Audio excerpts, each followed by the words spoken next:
Good evening, ladies and gentlemen out there in YouTube land. I am Deleted Scenes, human being, American, and YouTube Ronin. And I would like to welcome you to tonight's episode of Live from Sparkwood in 21. This series chronicles the cult classic television series Twin Peaks. It took 25 years between season 2 and season 3. It's been a little bit longer than that for me. Joining me on this journey is a panel of super fans. Aged Boomer. Caligula was no good. The Roman. Yes. Okay. I'm just... Okay. Last call, Troy Jelly. I don't know about super fans, but okay fans, I think. Yeah. And last, but certainly not least, Sea of the Smoldering Avatar. But tonight, she's a damn fine cup of coffee. It took 4 hours to install our dishwasher. Yeah. Yeah, it was... And I haven't even had a chance to give it a spin yet. Do it during the day. Actually, that's probably not a bad idea. You're probably right. Water starts spurting out of it. Well, it's going through a cycle right now to do a kind of like complete through. Okay. Decent to let it run. Okay. It's got like an hour left. Then I'll see how it cleans. But, I would like to say hello to everyone who joined us this evening in the chat. FKHC 2005, also known as Tim. Almost an hour early. Yes, the tired midnight blogger himself. And channel member Curtis Selby. Fluff Chick Productions. Channel member JPRPH1. Host of Films with Friends. The creator of the 10-word review. His review for Maxine is up right now. Big Up Presents. Faithful Blue Wrench, the bird woman of YouTube. Channel member Connie Cleary.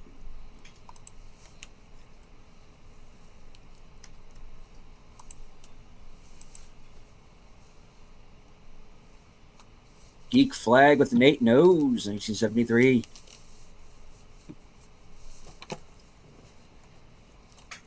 Emoji Queen, Lady Mist. All right, and I would also like to thank everyone currently joining us on Twitter and eventually, possibly, on Rumble. I know we had a little issue backstage concerning the Rumble. The Rumble. Listen to me. And, Yeah, I think yeah. for our purposes, the Rumble will be a Memorex and not live. Unfortunately, yeah, the Maxine water story. Yeah, that's Wow. yeah, she's a crazy lady.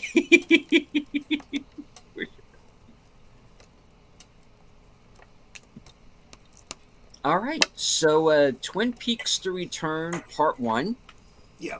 Now we stopped at a certain point within episode 1, so we will also be watching the last 10 minutes or so of Part 1, and then we will go into Part 2. And I did that Yeah. intentionally because I did feel like we were getting too far into a storyline that I just felt that a little bit earlier break was a better break. I don't know. This I may look back at it after tonight's episode and go, yeah, maybe I shouldn't have done it that way, but it seemed right to me at the time. Right. But to explain what has been going on, apparently I the do want to 25 hear years your preceding interpretation of what's going on. my interpretation of what's going on. Well, let's see. Well, as of right now, we have 4 storylines going on. We have, of course, our old friends in Twin Peaks being citizens of Twin Peaks and going about their Twin Peaks things. You know? True. We have Agent Cooper's doppelganger, evil doppelganger Dougie, who is up to no good. Exactly what up to no good, we're not 100% Wait a minute. sure Wait yet. a minute. Back up. You referred to him as Dougie. Where did that name come from? Because it wasn't mentioned last week. Did someone give you a spoiler? No, I knew that from when they did when this was released originally. Okay. That's what he's referred to You are as. kind of spoiling something then for yourself. Agent Cooper's doppelganger is not Dougie. Oh, And if you assume that to be the case, you'll get confused later on. okay. Yeah. All right. Maybe There.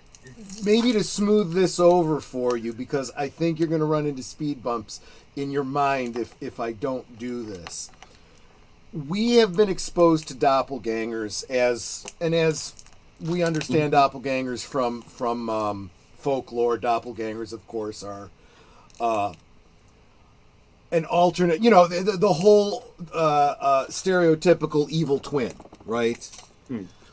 Whereas Dougie represents a new element of mythology that's being introduced in The Return, and that is something called a tulpa.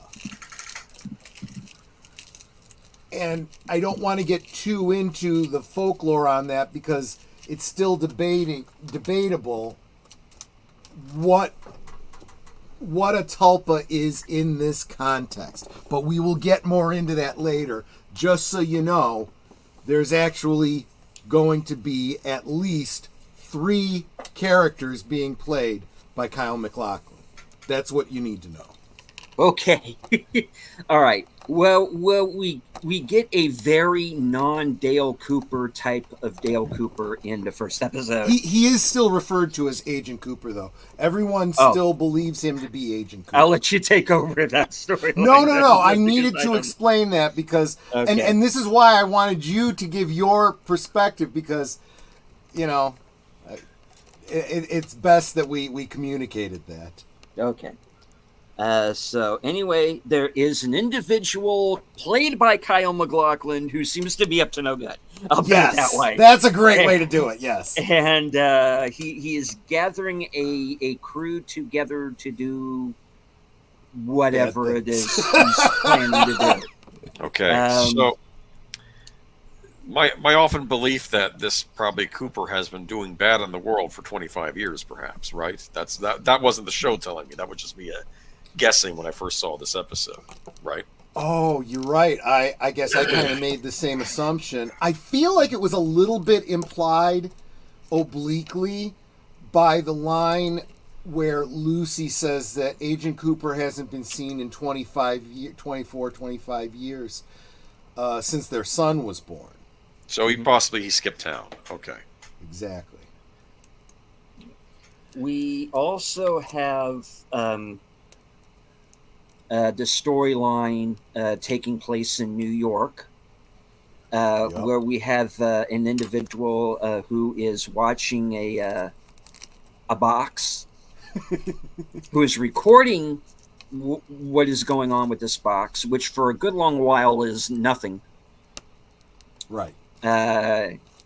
He gets distracted by the very lovely young Yvonne Zima, who's grown up quite nicely. Yes. And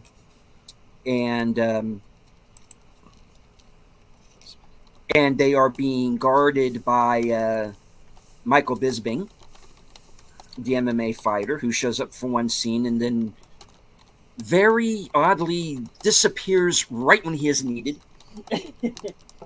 Where something, we don't know exactly what, it has not been identified, a being of some sort ends up in the box. It attacks Yvonne Zima and the other guy, and they will, well, at least for the first episode anyway, will probably not be joining us. It didn't look good. I don't know. Don't assume anything. I'm not assuming anything. Okay. All They I know were is just not having a good time. They were starting to. They at this particular point in time appear to be eliminated. Yes. But who knows? Then we cut to South Dakota. Yes. Right. We cut to South Lady Dakota. With her animal. Right. Was it a dog? I believe it was a dog. Yes. I think we did agree that it was a Chihuahua of some sort. A small Mexican Chihuahua. Chihuahua. Okay. And this woman smells something not so great from her neighbor's apartment, calls the police, and after a several minute long back and forth, they enter the apartment,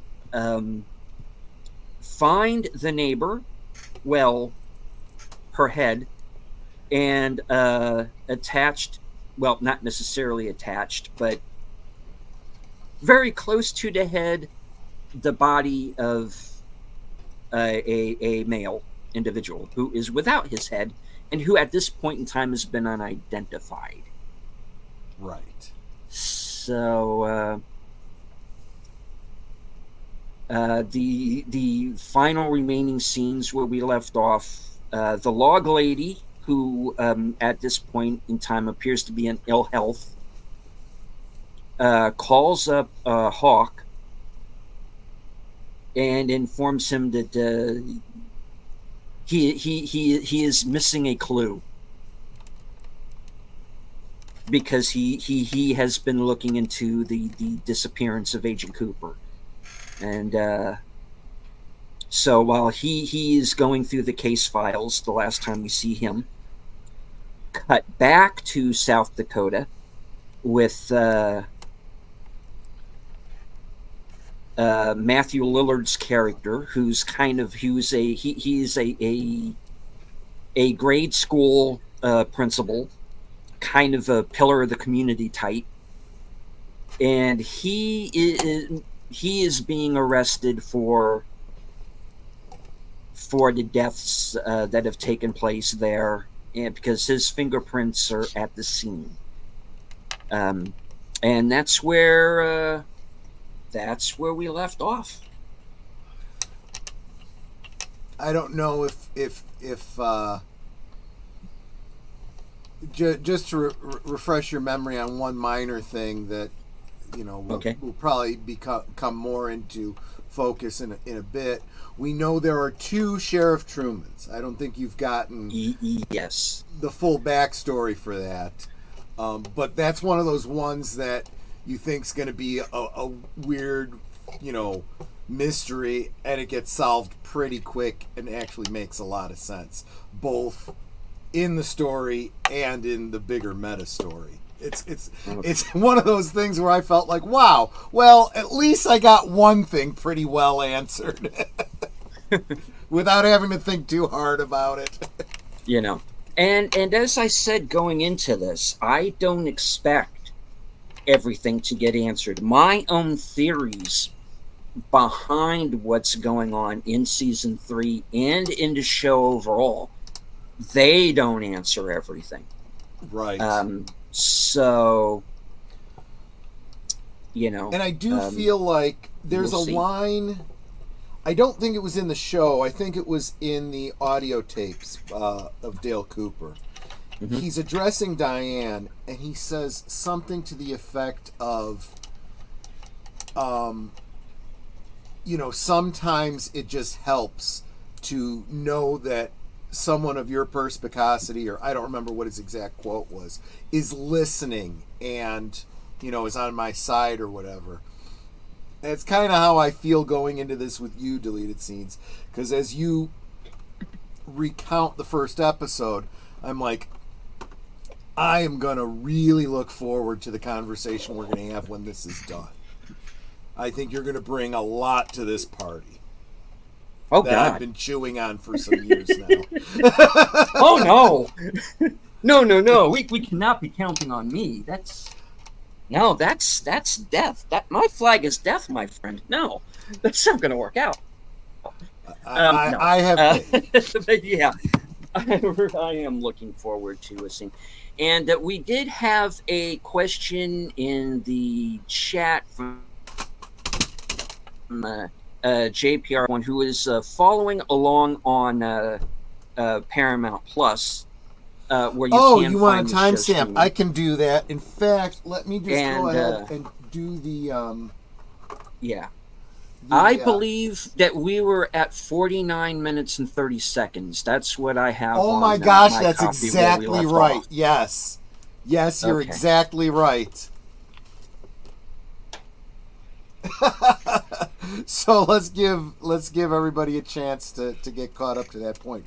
If you have the DVD or the stream that has combined episodes 1 and 2, then yes, we're starting tonight at the 49 minute 30 second mark. Yes, you should be looking at it's a municipal building, with it's very symmetrical. It's got 5 columns of windows with the doorway arch in the middle and an American flag above it. And that's where we're starting.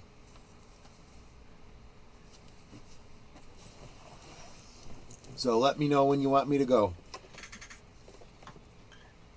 All right. I just realized I'm not actually sharing it yet, am I? No. Because I don't see it on my screen. Okay. You're supposed to share. I am going to share. Cosme, share. There we go. All right. I just had to press the button. I had it all ready. I was all ready. I just had to actually press the button. Okay. We ready? All right. In 3, 2, 1, go. There we go.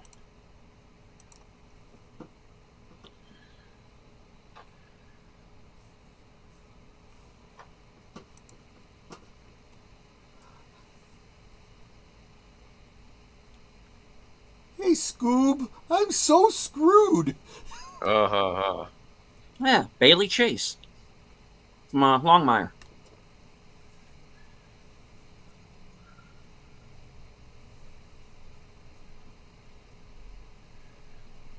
See, that's the interesting thing, right? They have a missing head and a missing body.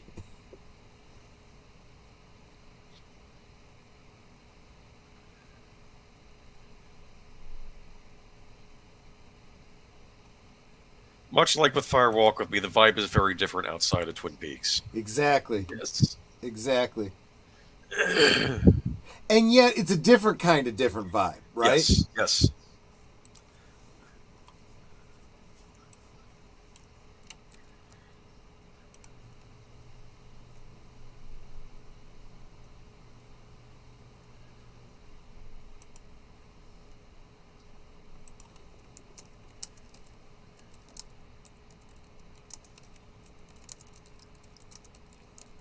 Now, this is all because I had a crush on Sid. Uh,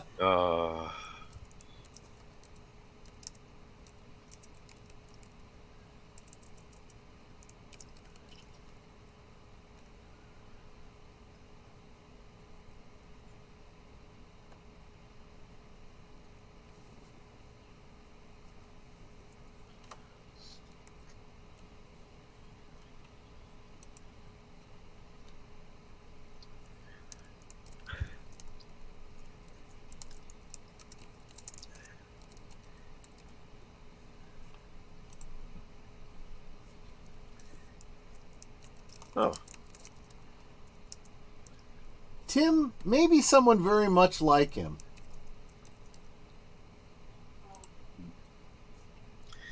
Is he going to get caught in a lie?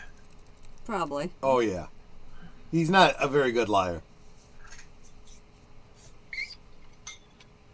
Oh, I'm sorry to hear that, Enigma, but congratulations on your brother's birthday. Oh, hello. Hello, Enigma.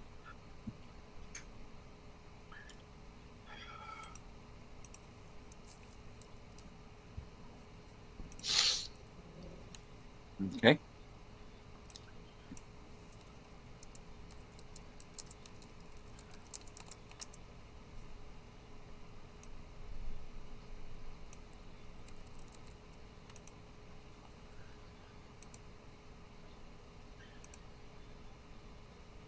I think that's the most prestigious of principal jobs is high school. Hmm.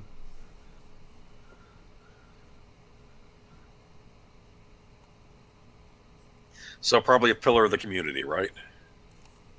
Apparently so, yeah.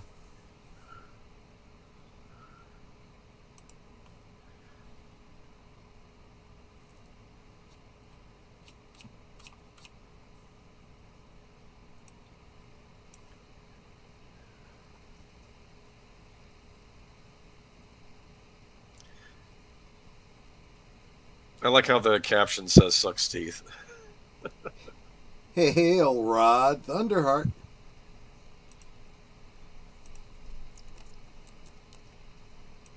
Anyone who's joining wants to watch along with us, the link is up at the top. You can, see right where we're at.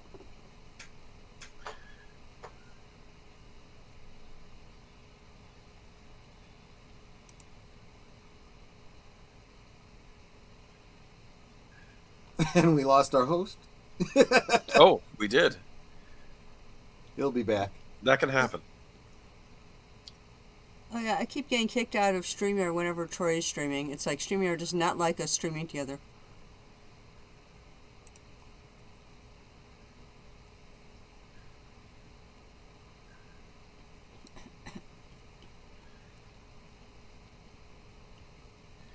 He's a bit squirrely.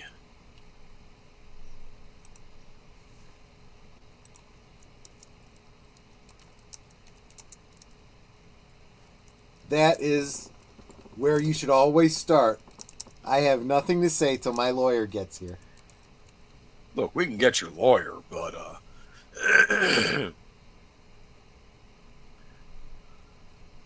Nope. Never. Never, never, never. on the show Homicide Life of the Street, all the detectives are all being interviewed, and they're saying the perps don't understand. Say lawyer right away. Yep. It's Always remember the cops can legally lie to you. They'll tell you it'll go better for you if you confess now. It never goes better for you if you confess now.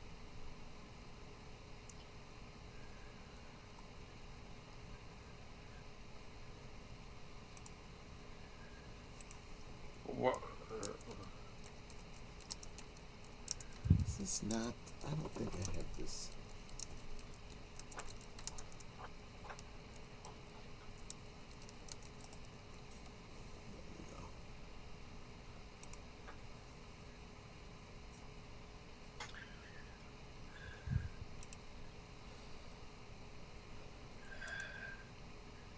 Can I go home? That's what I would be asking. I gotta feed my Great Dane. Yeah. Because we're having a dinner party, and it's just.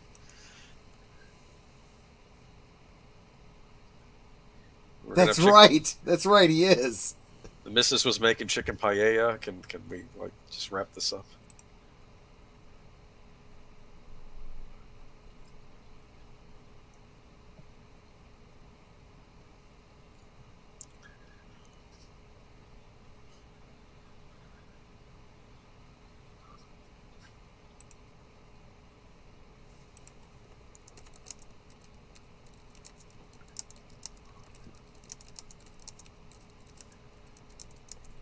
Enigma says keep deleted, booted out.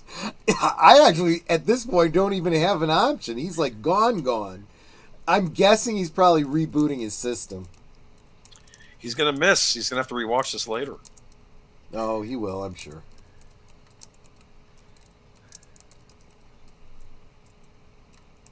It would be hilarious if he got booted from the chat and then appears in Twin Peaks. That would freak me the F out, let me tell you.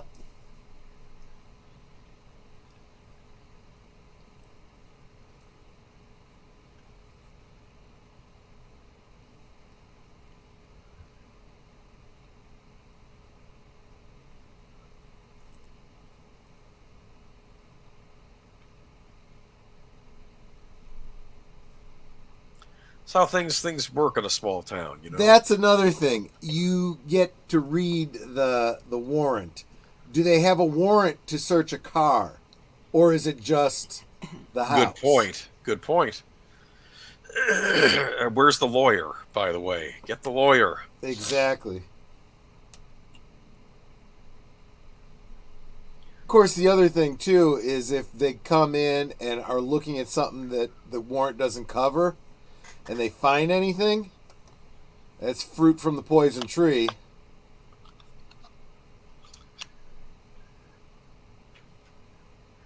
That's what got Dirty Harry into trouble in that first movie. Yeah. Now, here you get some shades of Blue Velvet, in my opinion. Dude, what's in there? What's in the box? What's in the box? More importantly, what's under the box? Oh boy, what is that? Is that a tongue? As a police officer, your flashlight should probably be maintained and operational. Yeah, at all times. exactly. That's kind of amateur night. Come on, get your flashlight fixed. Have a spare. Right. And we found this in your car. You know whose cheekbone? Thank you, Tim.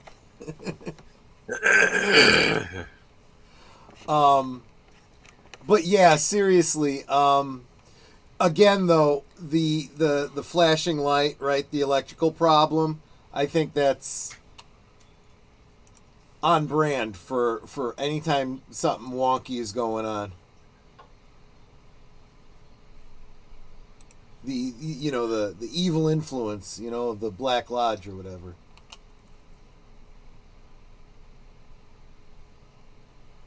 And now we just lost Netter. I'm coming back. Give me a minute. Okay. There you go. Well, at least I could bring you back. Oh, that's right. You can. I can now, yeah. Yeah, it was weird. It's like I was adjusting my lamp, and all of a sudden, my internet just kicked me out.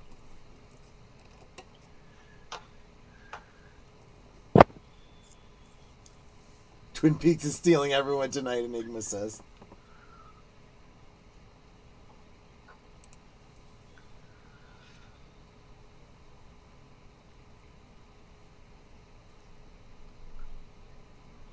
Okay, I am back. Welcome back. Hey there. You missed that they found something in the dude's car. Yeah.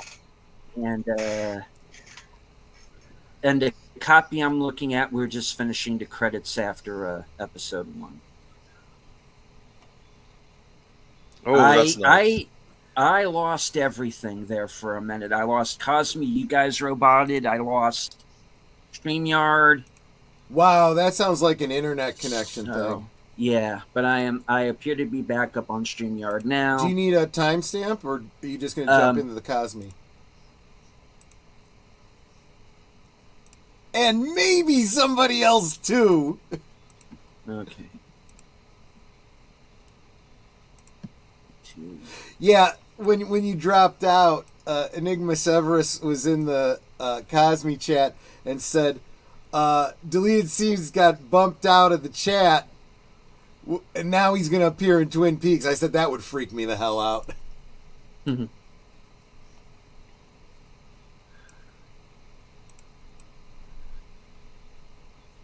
She's just gonna leave him there? Yep. That's not very nice. It's pretty clear that they're having marriage problems. She's been cheating on him. He's been cheating on her. She wants to just leave him to rot.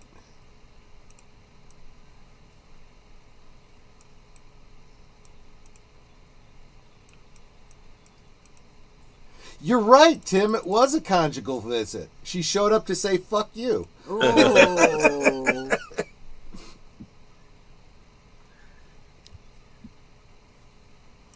He looks stressed. Just a little.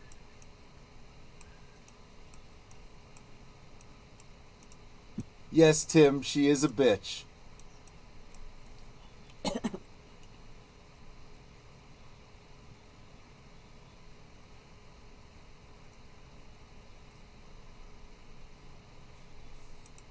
So that's the lawyer. Yep.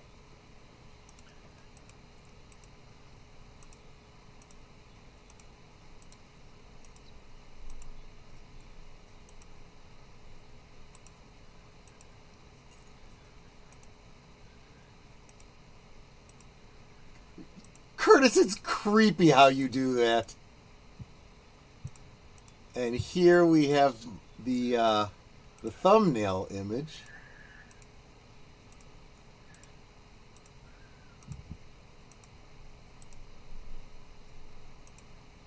Bit of a recurring motif here. Who's in the other room?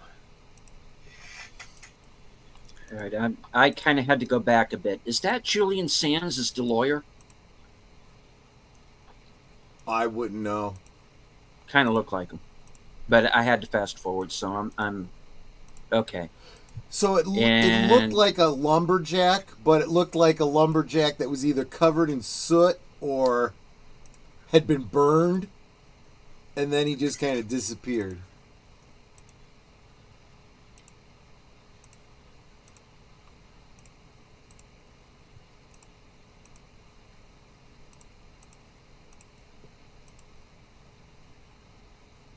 Ah.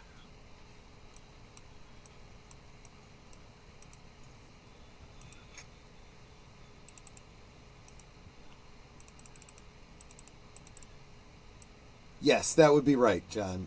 This would be episode 2 now. Oh. Yep. She's Thank a bitch, you. and she got what was coming Right. to her. Okay.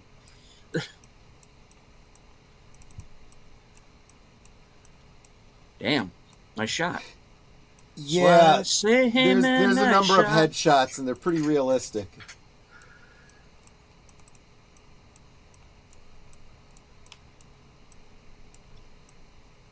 Patrick I get Fischler. massive Mulholland Drive vibes here. Oh, that guy too. Okay. Yeah, you're going to see a lot of faces you recognize. That's-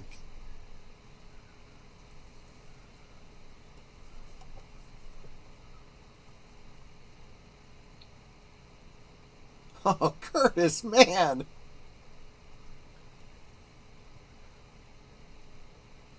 That was a question.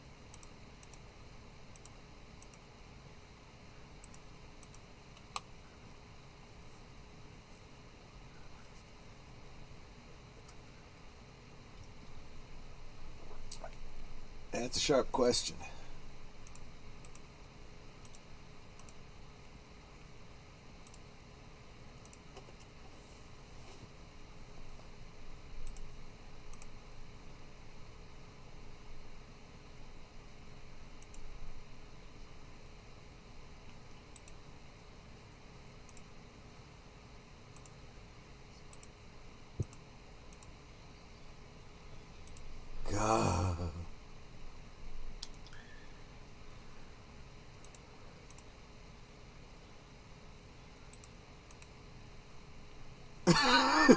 Tim says, I have a 9 a.m. visit with a 9 p.m. visit with a lady of the night. Can we move this along? Is that a train?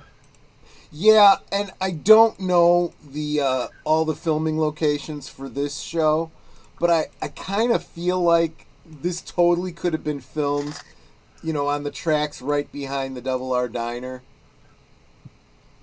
Yeah, why not? in real world North Bend.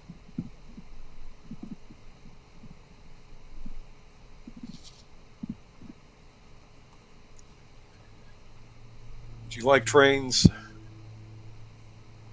Not as much as Mark Melnikoff. He loves trains and he knows like all the different kinds of engines and stuff. Is that a He joke? barely touched your 3 dinners.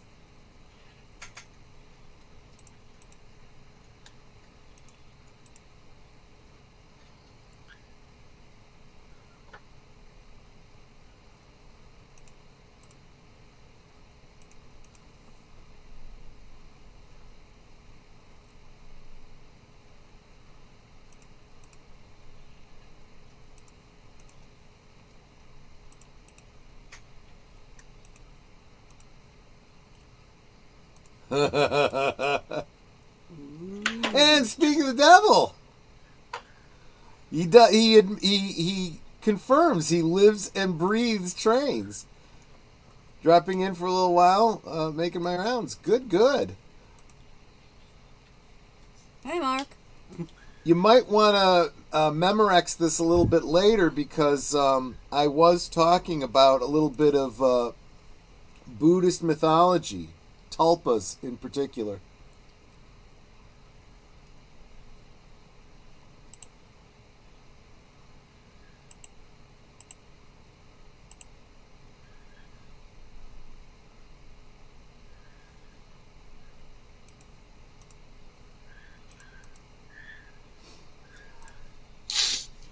Yeah, Tim. Before you judge, they go for different looks with him, so this is not the best representation of what Kyle MacLachlan looks like outside of the show.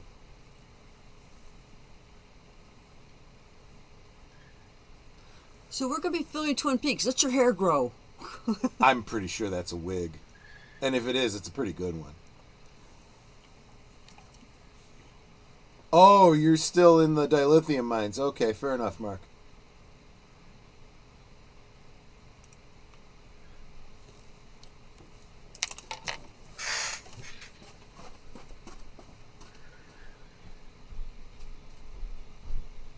He does play multiple different characters in this. When you see him in the waiting room, it's probably a little closer to what he actually looks like. But even there, his hair is not natural. I think they've artificially darkened it because he's more salt and pepper now, and he actually looks pretty good. Now it's the Blair Witch Project. Yes, exactly.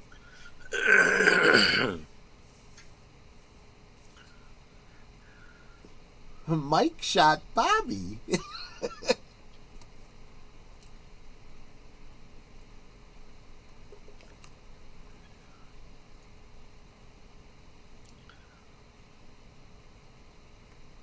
Look who it is. Yep.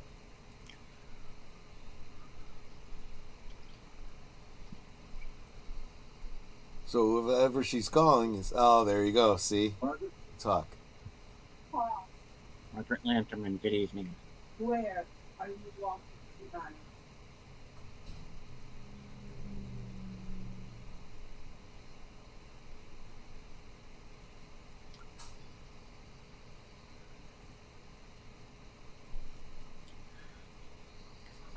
Yeah, so I think we're on page 73. Yeah.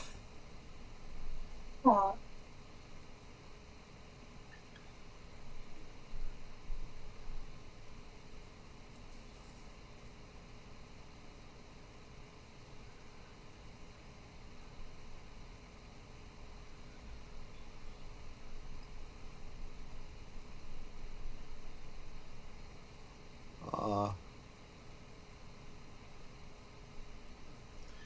High sounds nice. Right.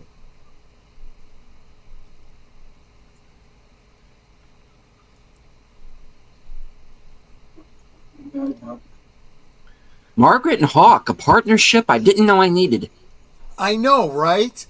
You get the feeling that they really do have a simpatico going on, on that spiritual level. Yes. It's like he has come more into his own, spiritually speaking, in the past 25 years. Uh-oh. Yeah. Oh, we've seen that before. I think he knew where he was going. That's why I think he felt he had to go there. Oh, and did that just happen? Mm-hmm.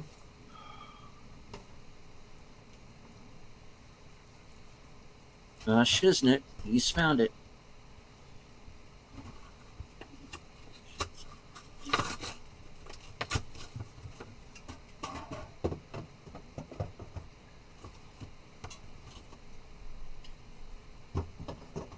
Someone posted Heather from Blair Witch in the chat. I was wondering, Yeah.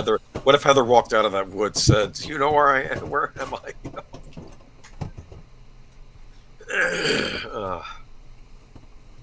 Well, Well, we're back in the waiting room.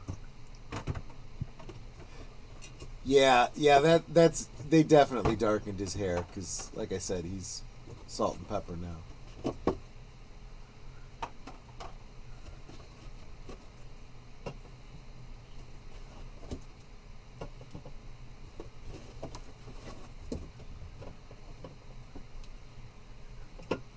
Yes, yes, it is. This is just fantasy. Sorry. Escape from reality. Sorry. does he have a pin on his jacket? What is that? Does he? Oh. Cooper's jacket. Oh. Yeah. What is that? I don't know. FBI pin? He wasn't wearing it when he came in here. Yeah. Here we go. Hello.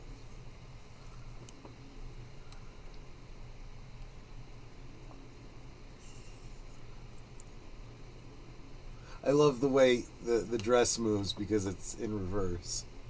Which Didn't we means- meet in a nightclub in Hamburg? I wonder how time passed for Cooper. Did he notice the passage? I'm just wondering.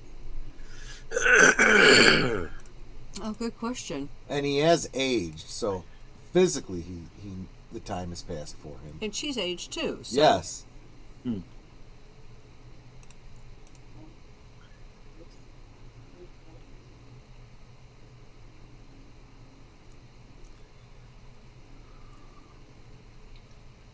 Look at Burns' suit.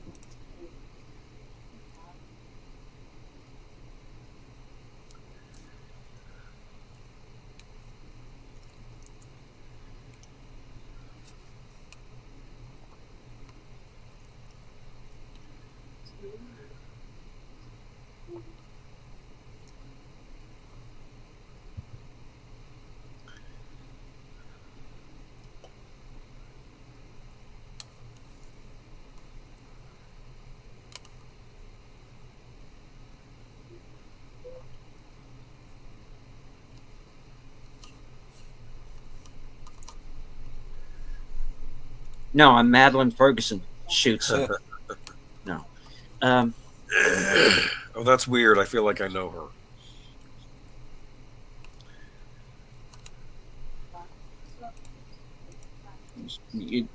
Yeah. Mhm.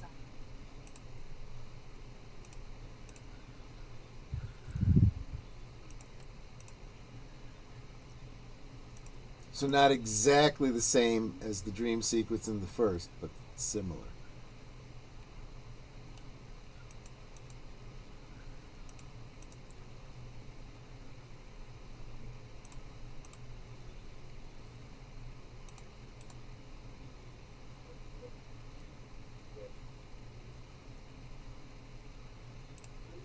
Maybe. From a certain point of view. Yeah.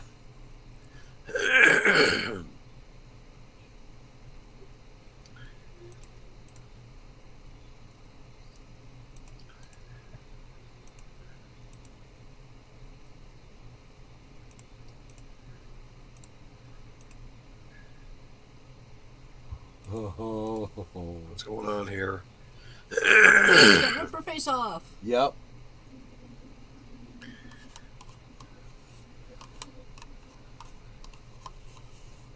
That's pretty neat. Yeah, we can do that here. We. That's creepy as heck.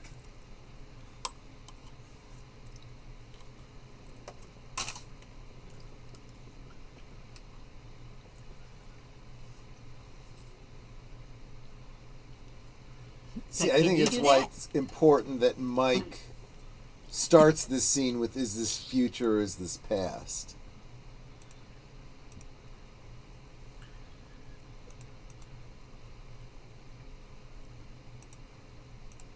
Good question. Where are you going? Sorry. You can check out anytime you like. No, You apparently can not. Never leave.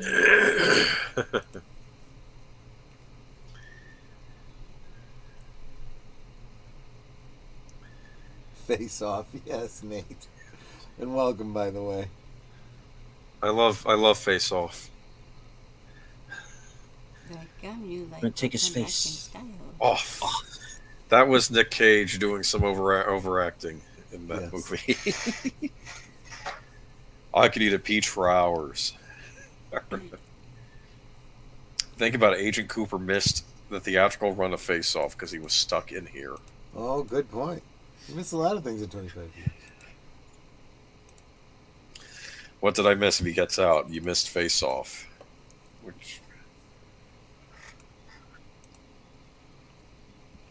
What's she telling him? What's going on here? I want to know. Well, in the original dream, she was saying that it was her father that murdered her. See, I wouldn't be asking the question, when can I leave? I would be asking the question, how do I leave? Good point. I suspect it's complicated. Yes. There are rules. Whoa. The curtains are revolting. Oh, she's gone. Okay. Okay. And it doesn't have a silent drapery runner. No. I would start thinking, is that going to happen to me? It's like, that's what I would be thinking. It is a void. It's like, wow, I haven't seen that in 25 years. Well, we saw the screaming Laura Palmer, but I suspected that was a doppelganger of some sort, not the actual Laura Yeah, Palmer. this was a different kind of scream. Oh, look Aw, who's look at the there. horsey. Now, you've said that is not Troy, is that I right? don't believe it's Troy because that's not how Troy was described. That's a pale horse. I always presumed it had some correlation with death. Yeah, you don't look anything like that, sweetie. Right.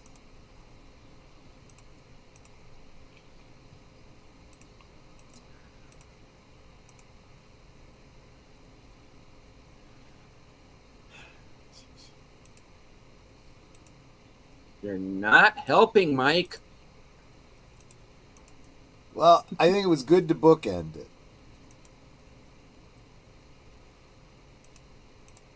Come on, let's go. Come on, come on.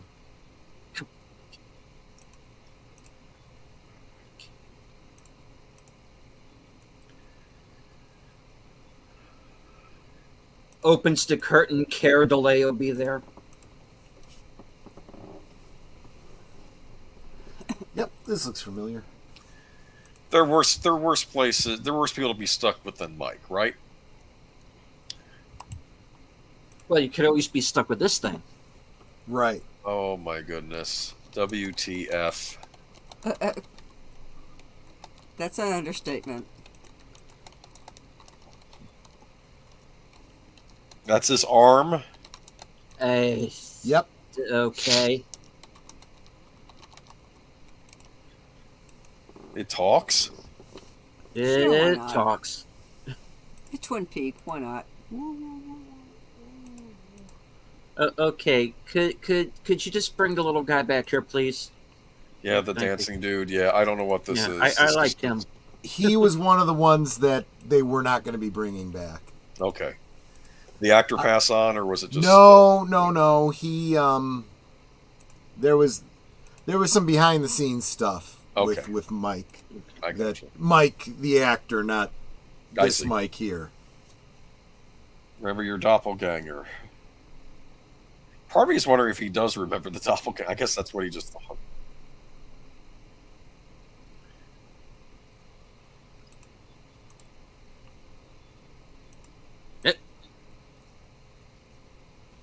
But somehow he got away from you. Yep.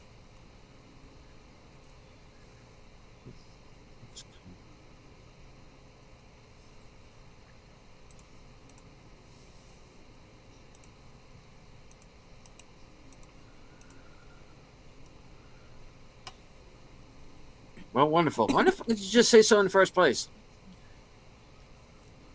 I don't think he wants to come back in.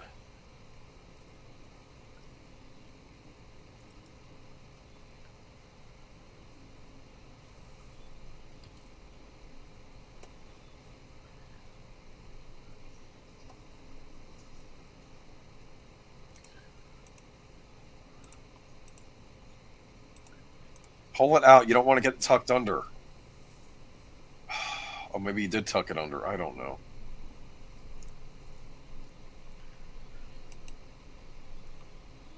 Does he have multiple cars and he takes one out and puts another one in? Could be.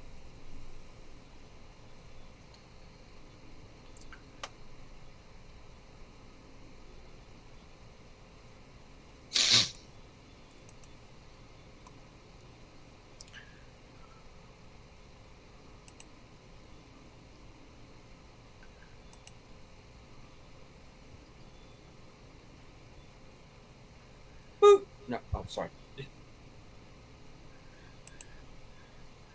Your face is soft and squishy.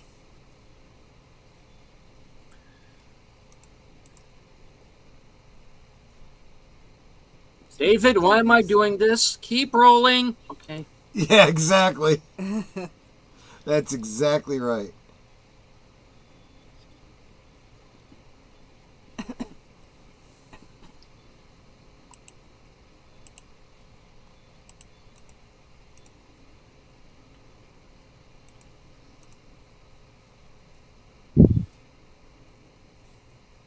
I like a good rainstorm. Yes. So the pin, by the way, that's on his lapel, it's a vintage badge from Soka Gakki, a specific branch of Buddhism. Ah. Hello? Hi.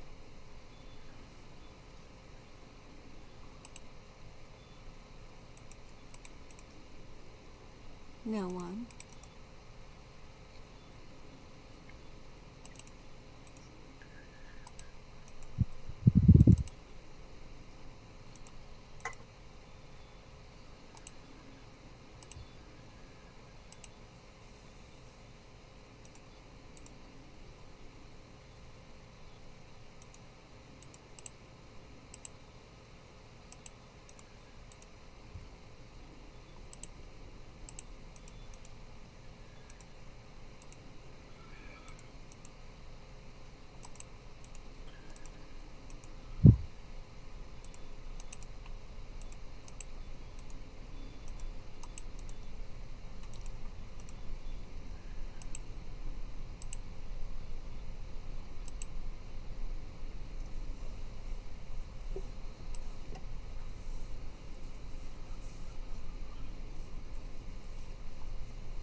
No, no, no. You are not in this 45.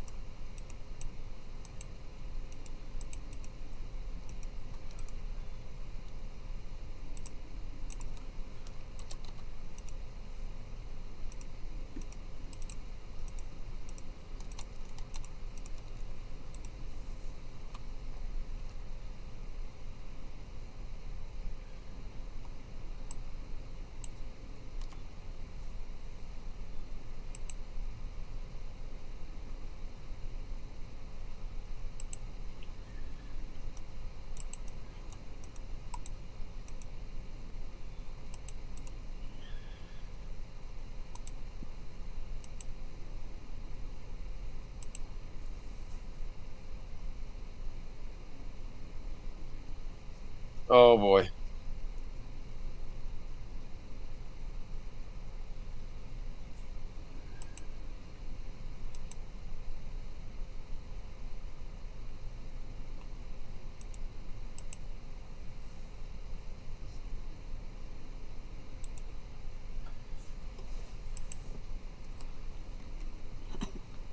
Thanks, Mark. Yeah, I will be looking that up.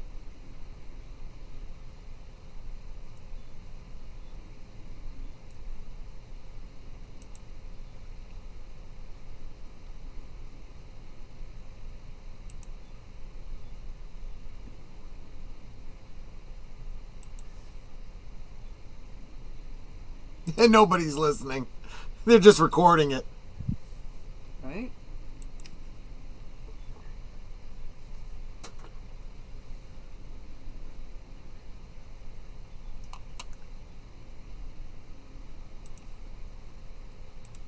Wait a minute, Jeffries?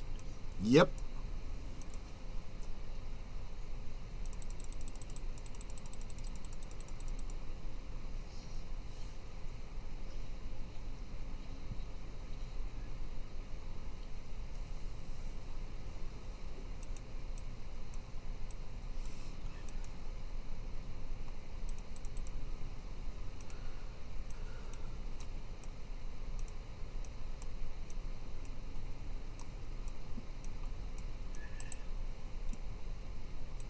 That's a good question.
I mean, What do some you? of these states.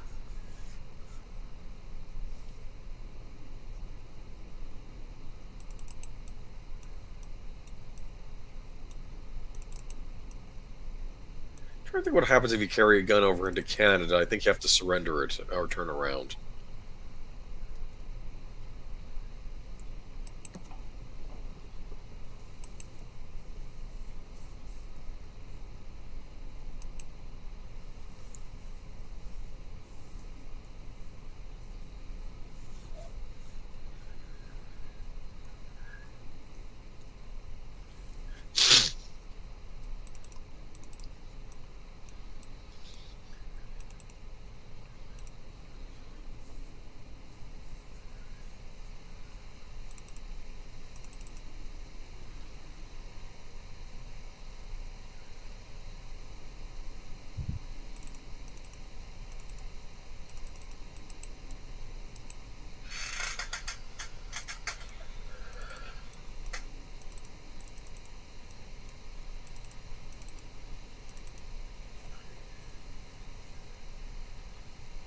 You don't want to go back.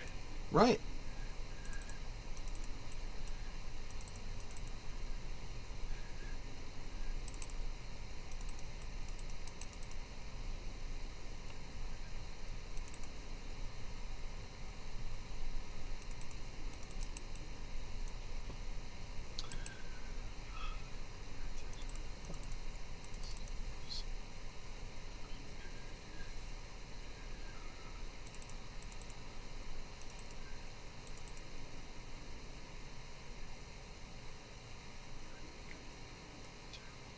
You're not supposed to like Evil Agent Cooper, Curtis.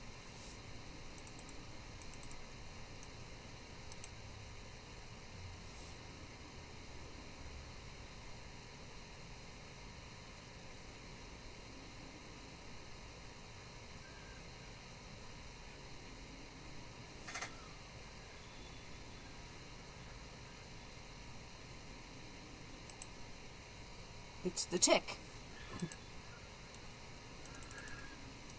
We are not going to talk about Judy.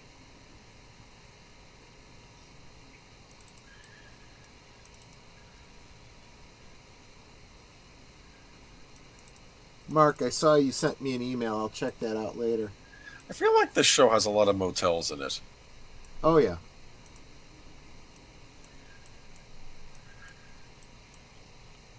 I think there's thematic meaning to it. They represent travel, a place that's not quite homey, but it's got the Ooh. weak elements of the comforts of home, so to speak. That's rough. Yeah.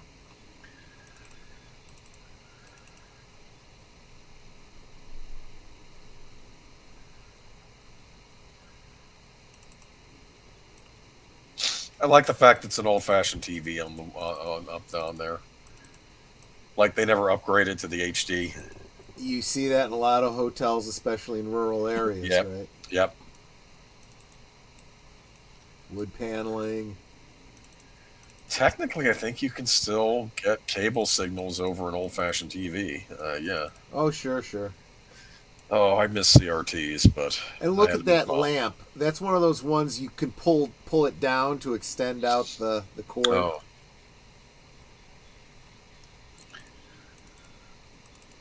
Yeah, we know deleted scenes. When you dropped out, we knew what was going on. I don't like Evil Agent Cooper. That's what Curtis Selby Yep. says. Yes. I hope you can still hear this deleted scenes, because... Oh, good night, Tim. I missed that.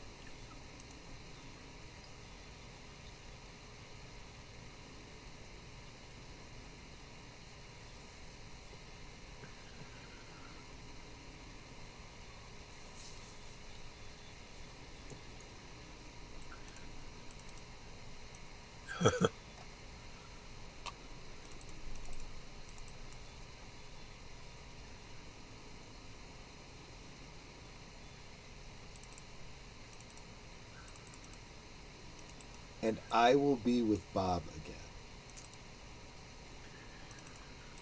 That's weird, huh?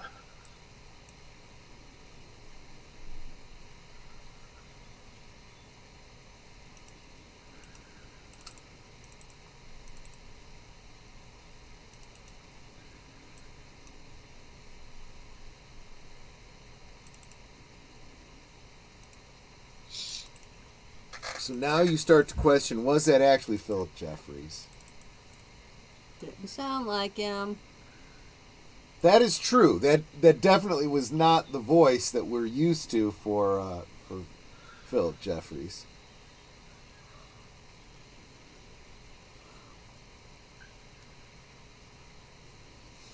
So it's an older laptop because it's got more of a square screen.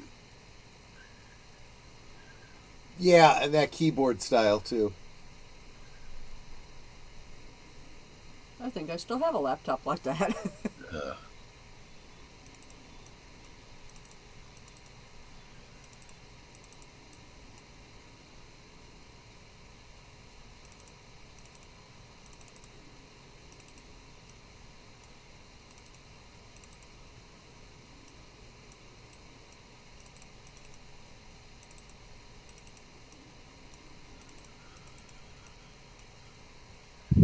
Oh, and hail LDG Free the Net.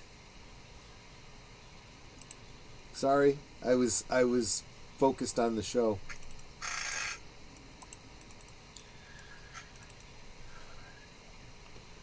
Someone's gonna think you're talking about porn. Yeah, no.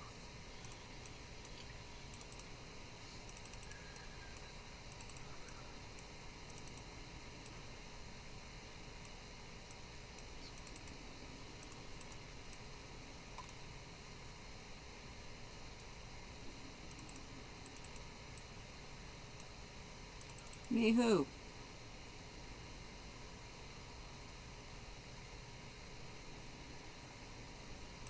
is that Jennifer Jason Leigh? I think so.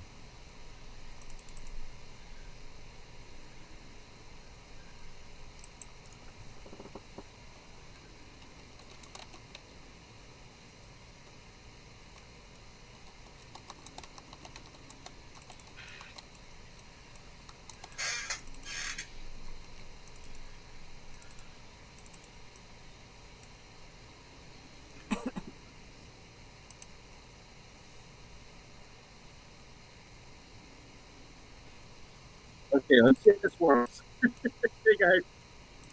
Mm. Say that again, deleted scenes? He roboted. Yeah, you roboted, and I didn't quite get it. He giggled. That part I got. Yeah. Dude. It looks like a paper mache done by a 2-year-old. What? What is he talking about? I'm assuming the gender is male.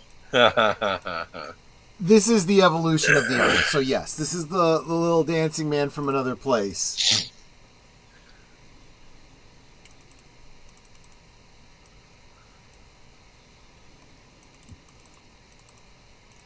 It's like something out of a Tool video. Go, get out of here. So Bob is supposed to return on this date. Is that the impression I'm getting here? Right, and keep in mind that Bob and Doppelcooper are inhabiting the same body.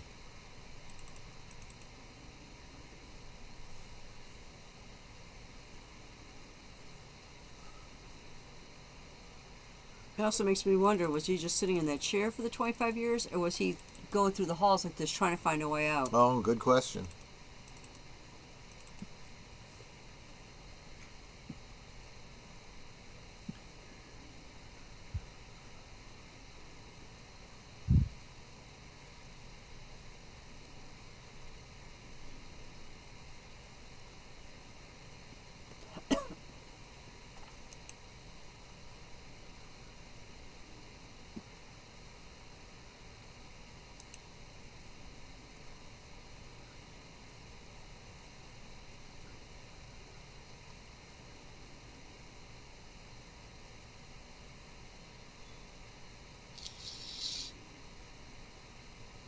Yes, I just confirmed that was Jennifer Jason Leigh, by the way. It's Leland.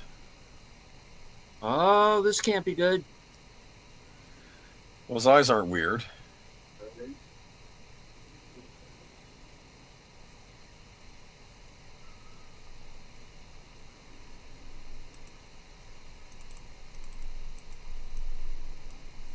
I'm now imagining that weird tree to be in a Charlie Brown Christmas special. Like, Oh, gosh. that's around it. You know what I'm saying?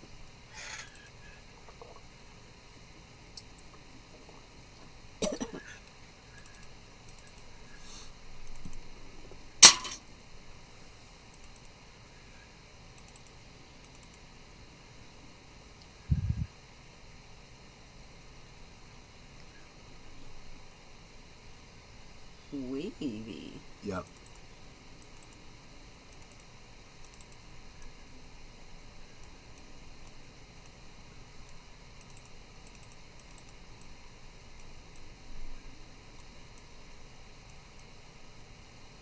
The imagery of statues without an arm, without arms.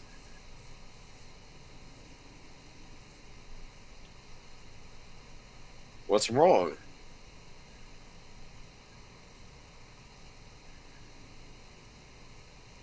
So the arm has a doppelganger too.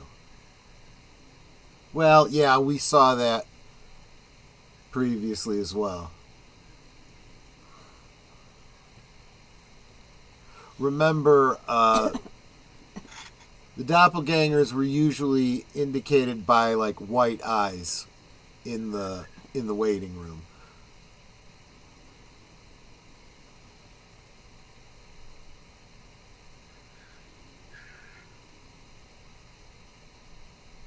Whoa. Go through, Coop. Escape.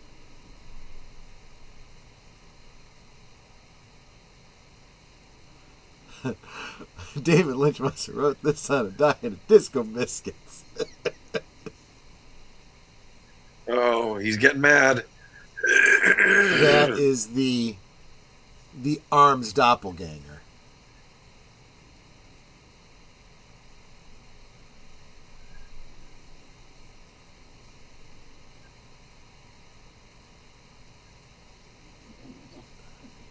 Kill this thing however you can. Right. I don't think he's going to get a chance. I think he's going to go. There he goes.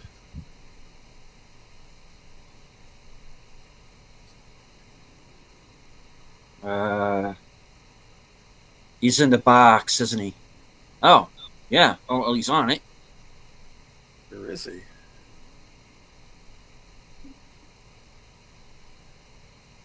Yep. Very good. Of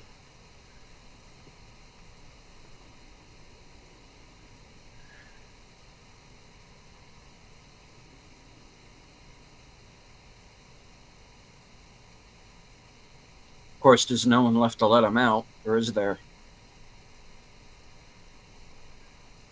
I assume they're still recording it. They haven't found someone to fill the position.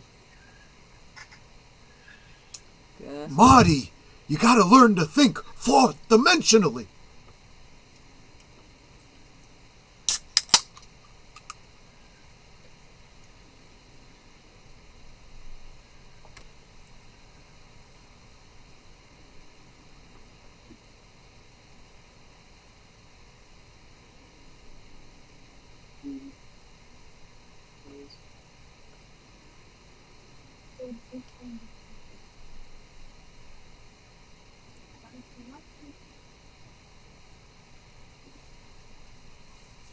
This is a weird Fatboy Slim video. Yeah. I'm kind of surprised Walken's not in this. Or is he? I don't remember.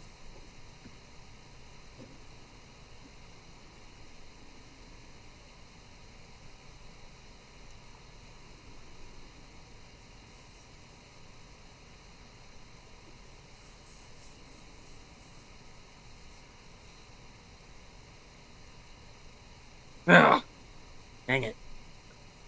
Let me guess, was it the arms doppelganger that messed them up?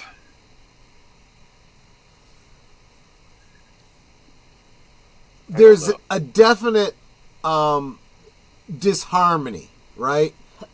Because for Cooper to get out, his doppelganger has to come back in.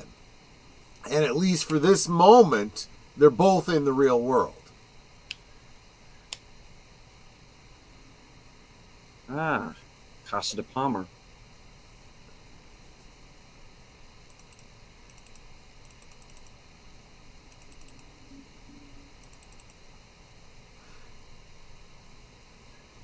Whoa. Everybody's got a water buffalo. Yours is fast, but mine is slow. Oh, where they come from, I don't know. But everybody's got a water buffalo. Surprised that Leland didn't sing that on a certain episode. Yeah, right.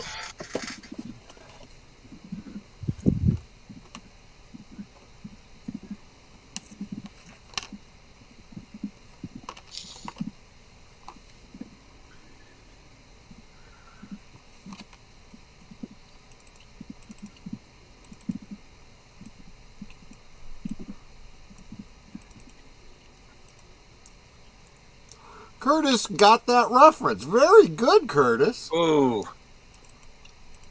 That's messed up. Sarah, what the hell, dude? Stanley Kubrick, yeah. Yeah, I can kind of see that, yeah.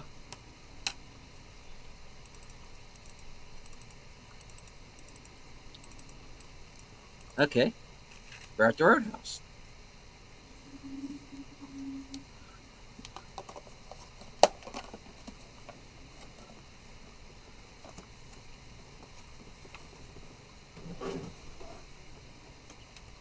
Wonderful soundtrack. She's no Julie Cruz. Nope.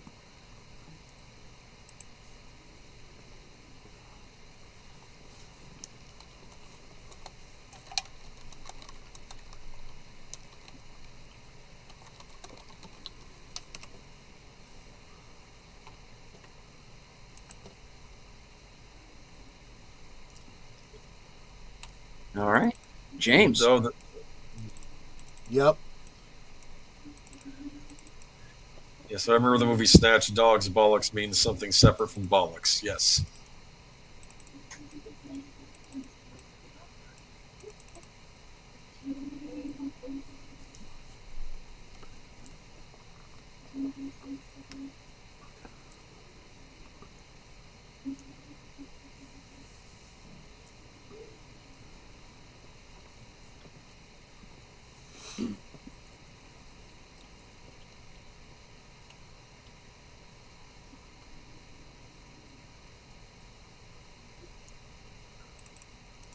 Yay! Deep does that. Um,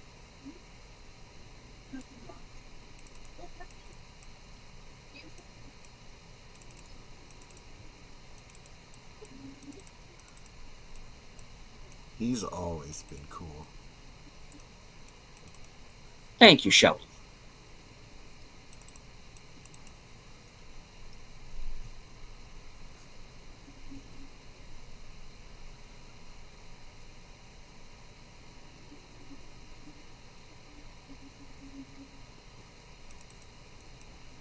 Balthazar Getty? Oh, maybe.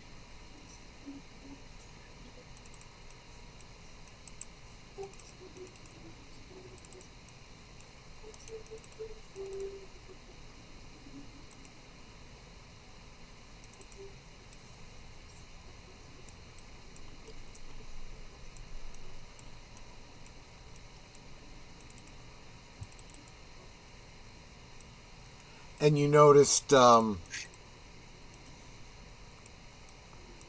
Olkowicz behind the bar, right? Playing another Renault. This one, Jean-Michel Renault. Oh, of course.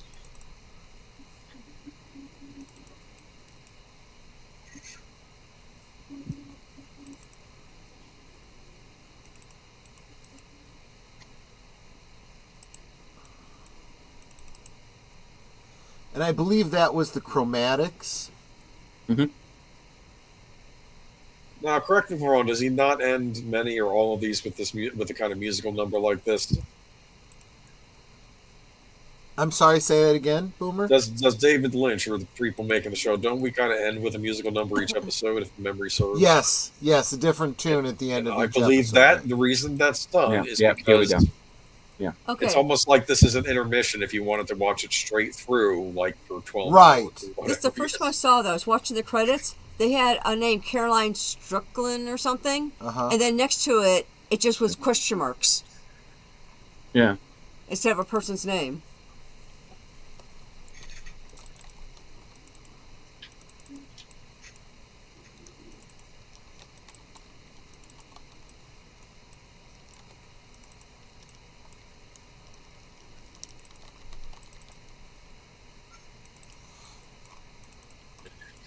Dancing Bear in the chat.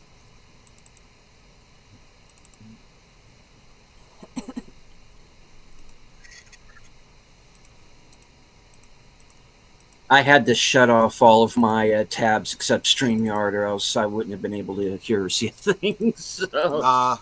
So, sorry to everybody. I had to leave Cosme It and happens. YouTube there early. So, but I don't think I missed too awfully much with this episode. I might have to go back and watch it again to be sure. In memory but, of I Carolyn think I picked up- Coulson and Yeah, Frank Silva. That's yeah.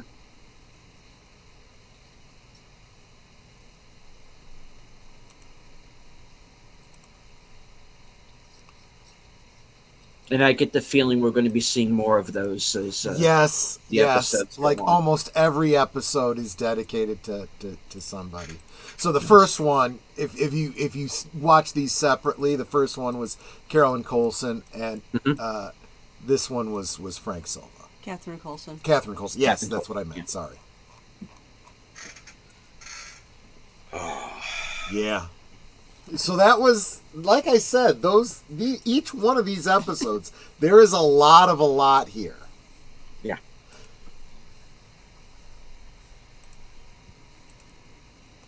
So I'm noticing that IMDb lists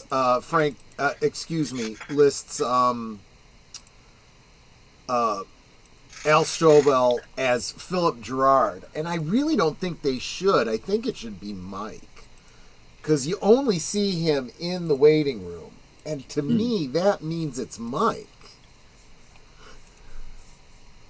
Just my opinion. Yeah. But anyway.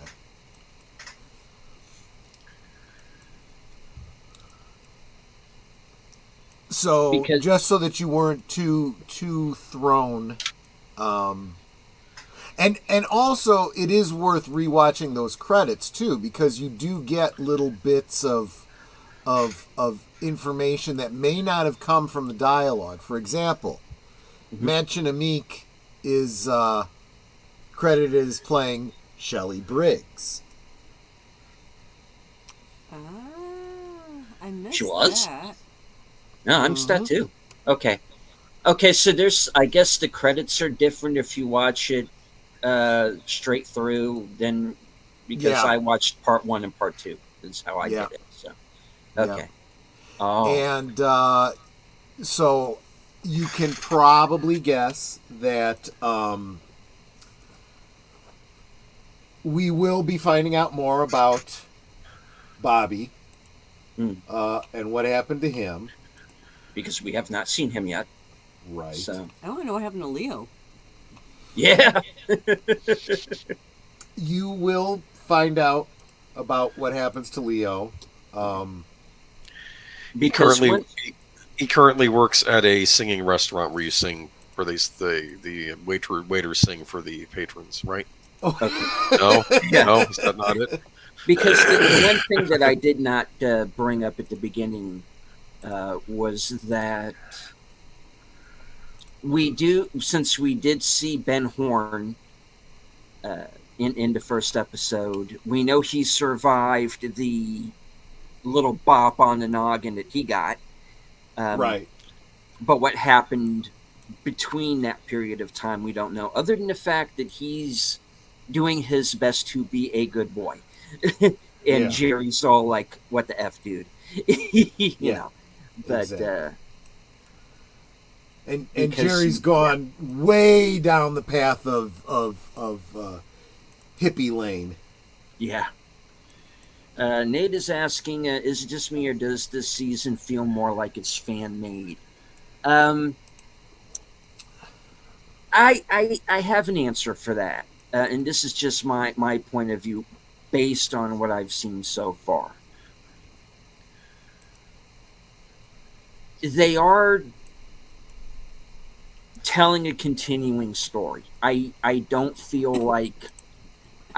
completely like this is a completely different show. I would advise anyone watching for the first time, go back and watch season 1 and 2 before they see this, because they will be lost. Yeah. But Like which I was. Anyway. yeah. Well, But I think anybody going into Twin Peaks blind and starting with this, that's a mistake. yeah. Because if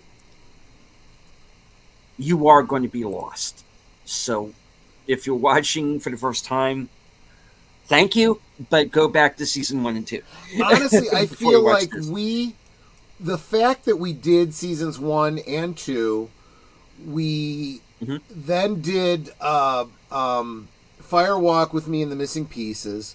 Mhm. In between, we did the audio tapes of Dale Cooper. We summarized Laura Palmer's Secret Diary. You know, I think all of these things are kind of relevant and definitely help. It's kind of the order that we experienced them in, and I think it helps to have covered all this ground before you get to the return. But you know, we are going to be talking about it. It will help. It'll be easier than well, really, than anyone going into it cold at all. Right. And for the second half of my answer, it's not so much that it feels like it's fan made. It's made for the fans. Yeah. That's the Yeah. way I'm looking at it. Not that it's fan made; it's made for the fans. So, is there fan servicey stuff in here? Yes. Am I sure there's going to be more of it? I'm sure there will be. Um, but the way I look at it is season 3 was made for the fans, but they are continuing the story because I don't feel like I'm watching a completely different show. Right. Even though so far we've been focused mostly on characters outside of Twin Peaks, and that was something that was worrying me. Are we cutting too much back and forth with this? But what really unlocked that for me was when David Lynch said that Mulholland Drive is in the same universe as Twin Peaks, because I'm definitely feeling a Mulholland Drive vibe with this. Yeah, and You I know, think that this yeah. is also why I had said that we will have to visit Mulholland Drive. We will have to probably look at Blue Velvet again. We may even want to get to Inland Empire. You know, I think all of these things have a little morsel that goes along with the overall dish. I do also feel that there is a metatextual element to this. Oh yeah. Huh? Oh, for sure. Yeah. It's I was going to say, very I meta. feel Yeah. like understanding there is some obvious symbolism within the show, but I think there's also a symbolism that says something about, you know, the real world too. It's like, you know, like I had said before, I felt like Twin Peaks, the original 2 seasons, were meant to be kind of a distorted reflection of, you know, nighttime drama television, right? Mm-hmm. And I felt that Fire Walk with Me was then a similar kind of distorted reflection, but more of the dark and gritty movies, you know, that we were getting in that era. You know, more cinema, right? And this, I feel like, is a commentary on, you know, the cable series, you know, of the day. You know, the Sopranos and things like that. You know, you're supposed to kind of the fact that they are different medium actually says something about the internal lore and the internal framework of the narrative, so to speak. So just my take on it, and I do think yes, there is that element of as a result of all those things I just said. I feel like David Lynch and Mark Frost were like they would not have even come back and done this if it weren't for the fans. I think they were doing this because the fans had been so receptive to their work, had been so requesting, you know, to revisit Twin Peaks. I mean, I'll tell you, the small group of people, and I say small by comparison to like fans of Star Trek or Star Wars, right? As far as fandoms go, the niche of fans that would go every year to the fests and whatnot are real diehard fans. And I think that had an impact on everyone that was ever a guest there, you know, and like I said, Jennifer Lynch, you know, we met her at least twice, and she would go back and tell her dad, you know, what her experience was like. There was And I one think- time that we were at one of the banquets, and she calls her dad on her phone, and she held up. She's like, "Everyone say hello to my dad." Yeah, yeah. So that was like the closest I ever got to meeting him, but it was still pretty cool. So they know, right? And they were like, they felt like they had to do something to give back to the fans, right? So in that regard, yes, there's definitely fan service there. But I don't. David Lynch is not the kind that compromises and just gives, fan service. Fan service alone is like a cake that's all frosting. That's not David Lynch. He wouldn't have done this if he wasn't going to bake another cake, And there's a lot of cake here. I think I'm really stretching the metaphor, but You're making me hungry. yeah, I know. So, yeah, there you go. A cinnamon cake. I can make one of those. Yes, you could. But some very dark things going on here, obviously. I don't want to say too much about Judy or Philip Jeffries. I don't want to spoil anything. Philip So, Jeffries. Huh? Indeed, and that's one of the things that I wanted to bring up because, and I don't know if you want to go too deeply into this now, so I'm leaving that up to you. There were a couple of shall we say missing people for various reasons. Could you Yes. expound on that? Okay, so help me out. What was the name of the actor who played Leo Johnson? Eric DeRay. Right. I don't believe he returned in any capacity. Without giving you the whole summary, not that there's a lot to say, his character, it wouldn't have been appropriate to bring his character back. Michael Anderson, who played the Arm, had a falling out with David Lynch and some of the other people behind the scenes.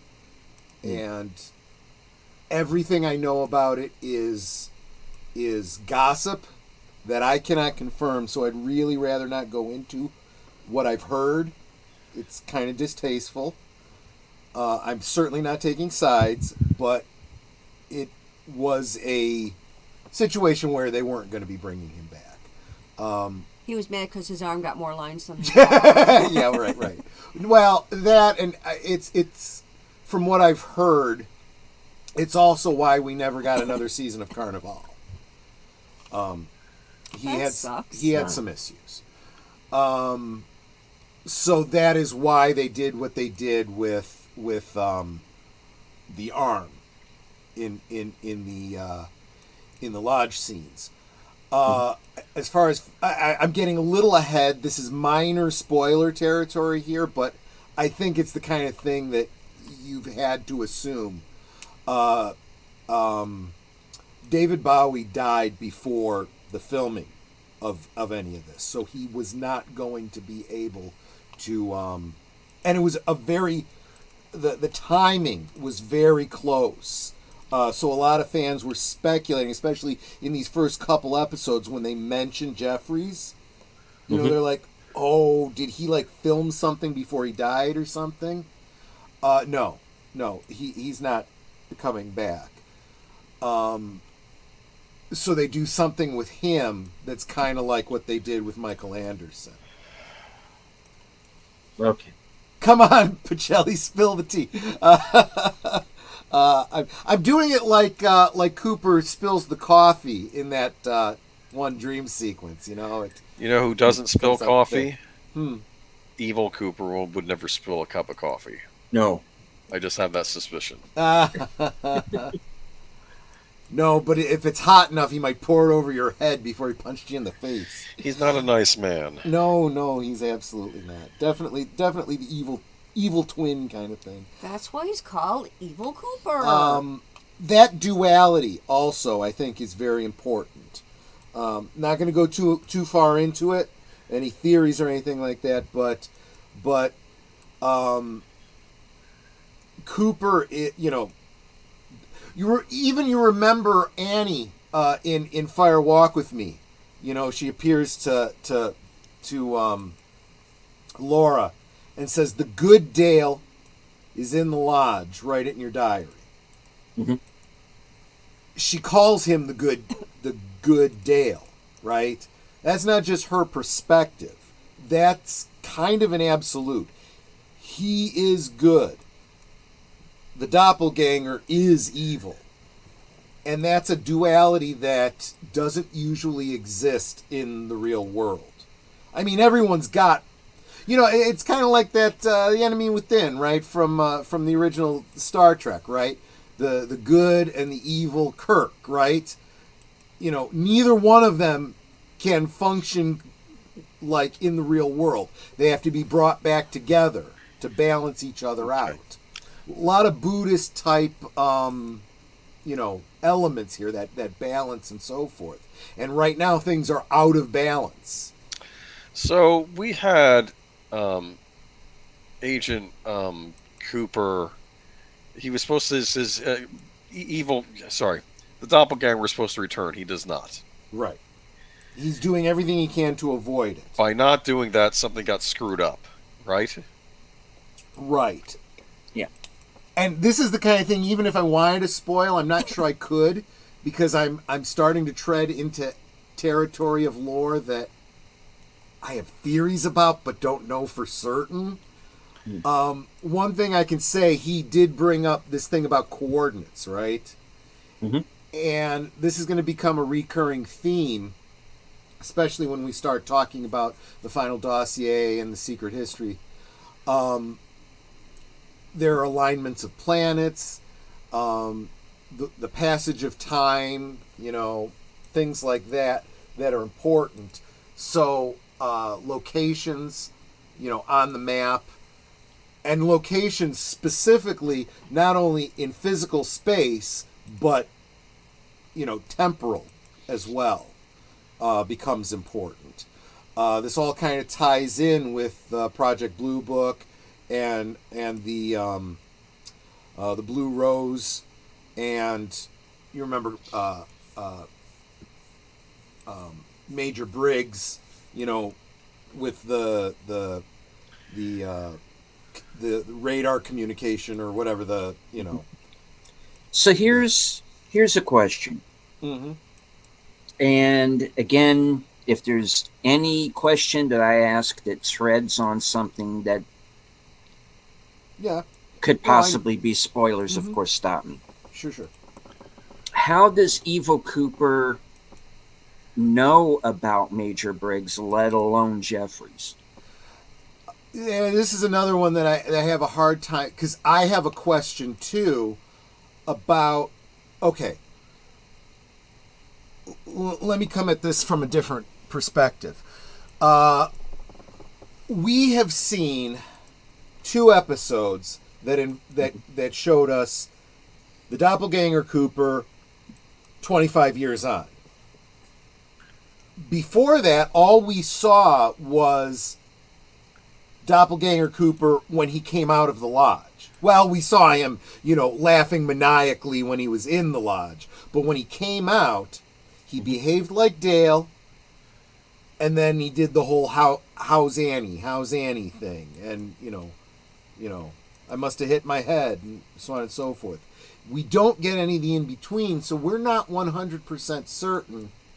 How much of Dale's memories does he have? Does he know everything that Dale knew?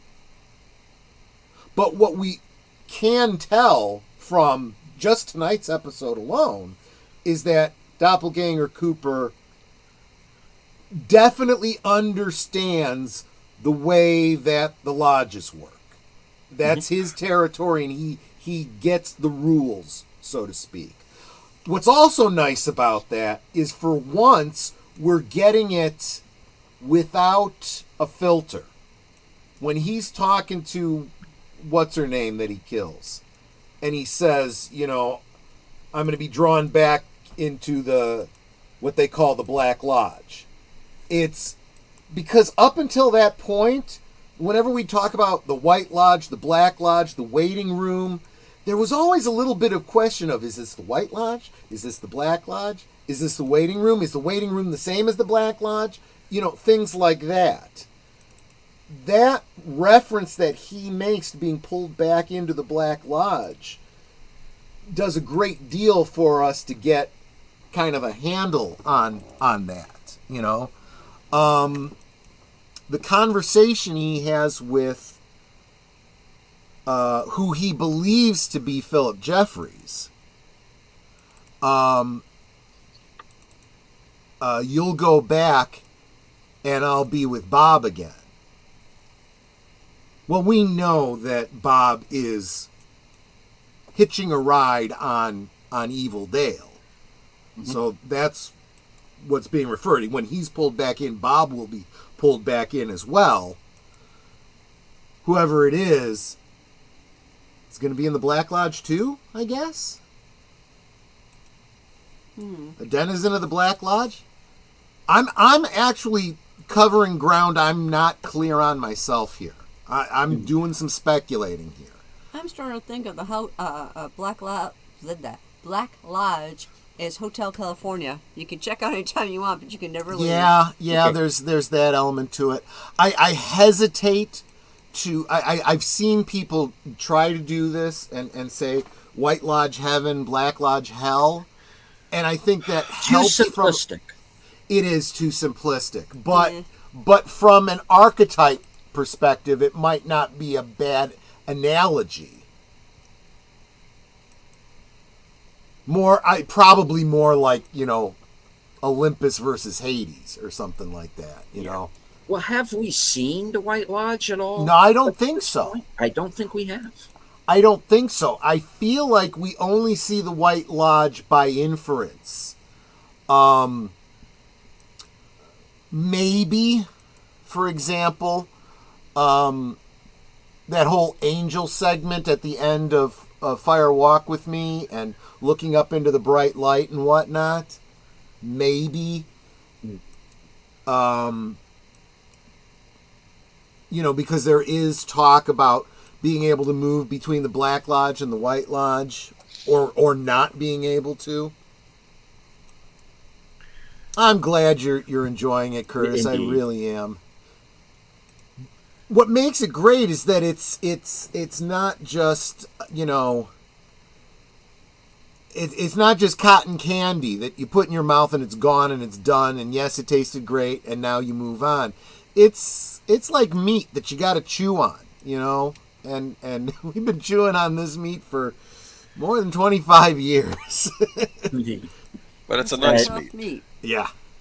Nate says, I thought Evil Dale was Bob. No, they are two different entities. But they're the same being, right? Yeah, so Bob cannot exist outside the Black Lodge without a host. That's why he, you know, many years ago, grafted himself onto Leland Palmer. And it seems like, to some degree, I don't think this is a bad analogy. Think of it like a possessing demon, right? They want to corrupt. He's evil. He wants to corrupt something that's pure, and he also has to be allowed to come in. You know, he can't just force you. He's got to corrupt you and get you to allow him in.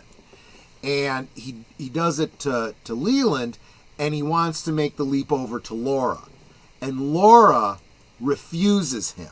She's clearly being corrupted by him, but ultimately she fights back, and in a self-sacrificing way. She ends up giving up her life to prevent him from...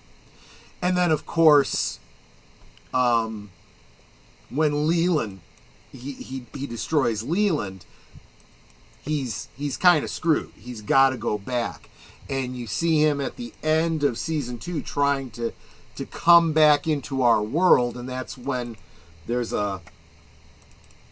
we assume, I'm retroactively assuming there was some sort of planetary alignment that allowed passage between the lodges and the real world. That's when Dale goes in, right? And this was all part of Bob's plan. I don't have somebody on the outside to possess right now, but if we pull Dale in, then his doppelganger can leave and I can go with him. So that's why when you see Dale at the mirror, evil Dale at the mirror, and he looks in the mirror and you see Bob's reflection, just like when Leland Palmer looked in the mirror and we saw Bob's reflection. That's showing the audience, Bob's in there, so to speak, and Bob's been bopping around with evil Dale all this time.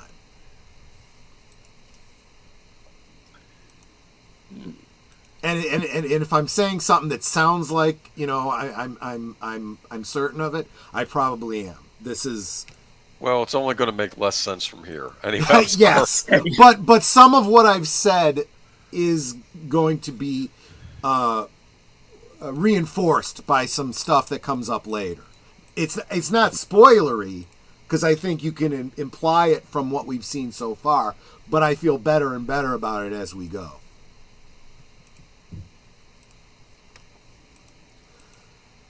So, yeah, there's a lot to unpack here. Yeah, and now we still have this other murder in South Dakota that doesn't make a lick of sense with all the rest of it. It'll get tied in later, kinda, a little bit. Yes.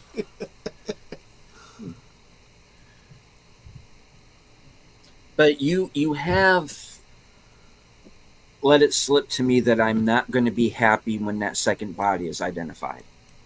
Do you know who it is? You probably have all the clues to guess. Because I'm trying to think of who's missing. Oh, that's going back to the question of... Well, see, this is where a meta-analysis can work to your advantage. Who do we know that's died that can't be brought back in the guest appearance sense, right? We've already seen, for example, how they bring back Mike Anderson's character. I've already kind of told you that they're not bringing back Leo Johnson. He died. Well, I don't think they even say how he died within the span of the show. Well, we could assume...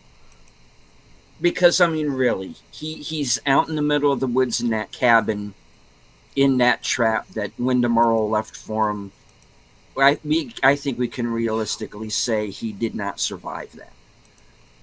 He didn't survive much beyond that. Let's put it that way. Yeah. We get, and I think it's from the book. We get details on how he dies, and it's a little bit more than just a tarantula bit him. But yeah, he doesn't live long beyond that. So yeah, that's why his character doesn't come back. Did a pine weasel get him ultimately? Yeah, kind of, maybe, from a certain point of view. Yeah, that is a distinct possibility, but I don't think the pine weasel is what actually killed him. I'm trying to think. Damn those squirrels. They're shifty. I told you. Yeah. Okay, I'm going to leave it at that. I'll let you continue. The Cult of Flappy. Yes, exactly. Yeah, we didn't get a Flappy quote this week. There's no point because he's not on the show. He's dead. He's not even in the credits anymore, Ned, or I don't know what to say. Dead.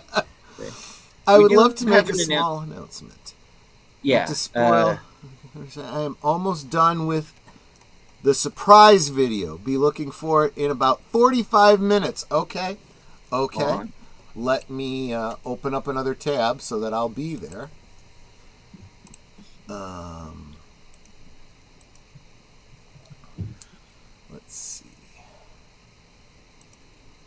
Talk amongst yourselves while I'm doing this.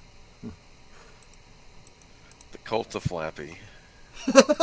That is funny. JPRPH1. Listen, I'm sorry, man. There's no more Flappy. I don't know what to say. That's why I have his visage so gone but not forgotten. That's why I have him up here.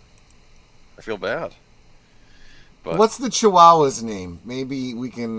That's a good point. Maybe I'll think about that. Maybe we can rally around him. Yeah. We like him. He's all right. All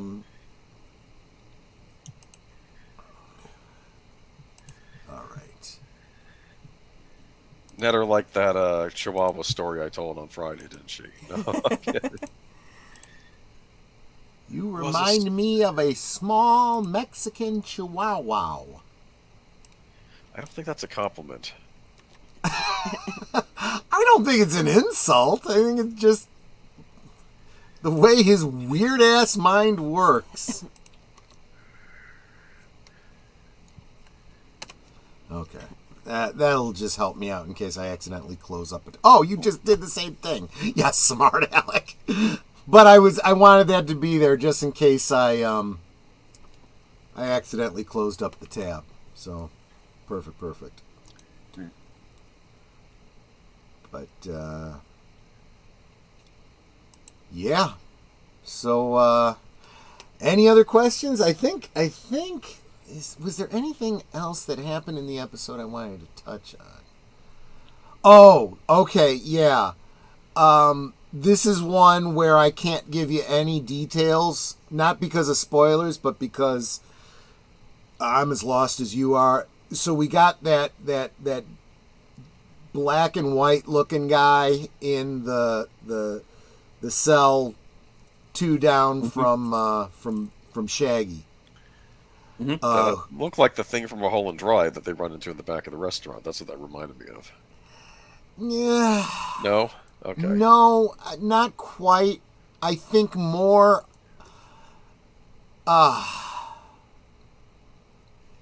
We see a couple of, I presume, lumberjacks in the convenience store scene at the beginning of Fire Walk with Me. I'm not sure that he's supposed to be one of them, but I think they, as a group, are a sort of being that might have been. I'm going to throw out a theory. I'm just pulling this out of my ass, really. But he was a lumberjack who looked like, the cartoon version of he'd been set on fire and the flames had gone out.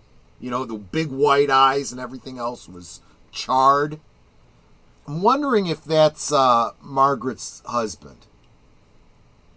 Or an aspect of him. Maybe? I don't know.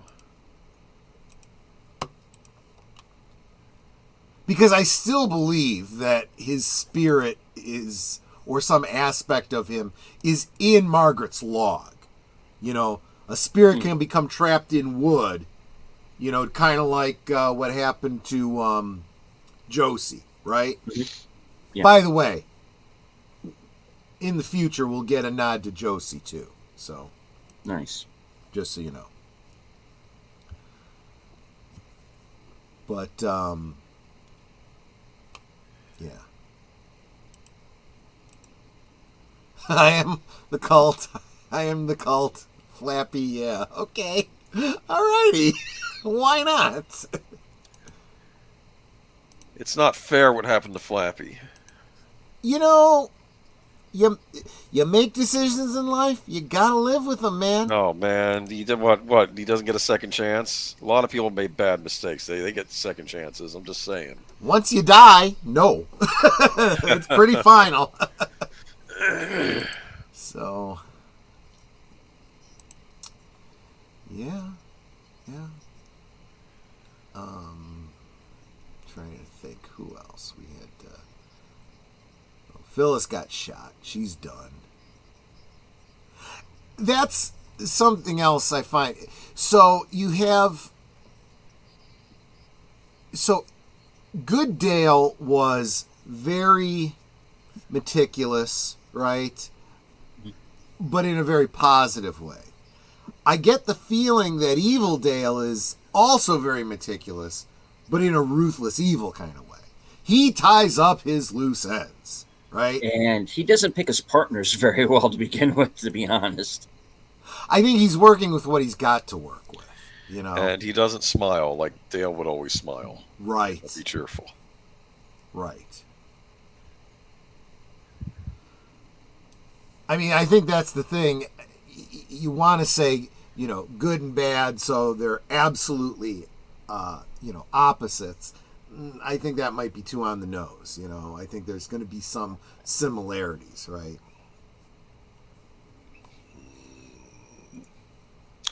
Good seeing Mike again, huh? Yeah. Yeah. Yep. Because that's the thing. He is a denizen of the lodge, but he doesn't seem like he's entirely evil. It does seem like he's trying to help Cooper in some way. Well, keep in mind, I think that the concept of... See, this is where, you know, what you had said before about, you know, it's not that simple, heaven and hell, right? I mean, because evil is evil and good is good, and that's all there is to it. And I don't think that just because you're in the Black Lodge, you're evil, right? I think there is a way out. There is a way to, you know, he says that whole thing about seeing the face of God, removing the whole arm, you know, so on and so forth. Clearly some sort of a, I don't know if I want to say redemption or conversion, you know, of this spirit being. I mean, I think a big part of this, I think especially for Westerners, we do tend to look, you know, from a Judeo-Christian perspective, and I'm forced to look more into Buddhism because there is so much Buddhist mythology tied up in this.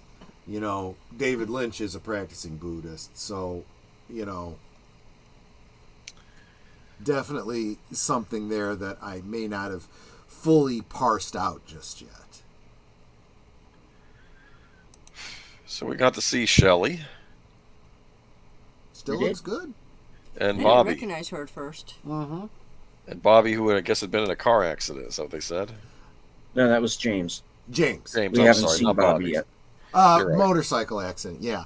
And I think, again, that's a little bit of a nod to the meta context because he really did have some real world health issues that kind of took him out of his career, you know.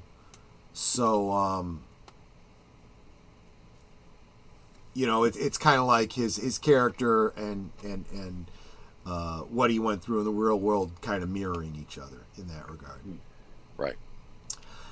And yes, Jennifer Jason Leigh will be coming back. Chantal has, you know, more to do with the story going forward. Because, you know, there are a lot of big names that show up in here as just background characters, one-offs and stuff. We're not even done with all of the guest appearances. You're going to be, oh, so-and-so is in there. Oh, so... And it's not all people that, you know, you just go, oh, yeah, well, David Lynch, you know, they work with David Lynch all the time. Of course, that person's going to be in it. No. There's a lot of people that never worked with David Lynch before that show up.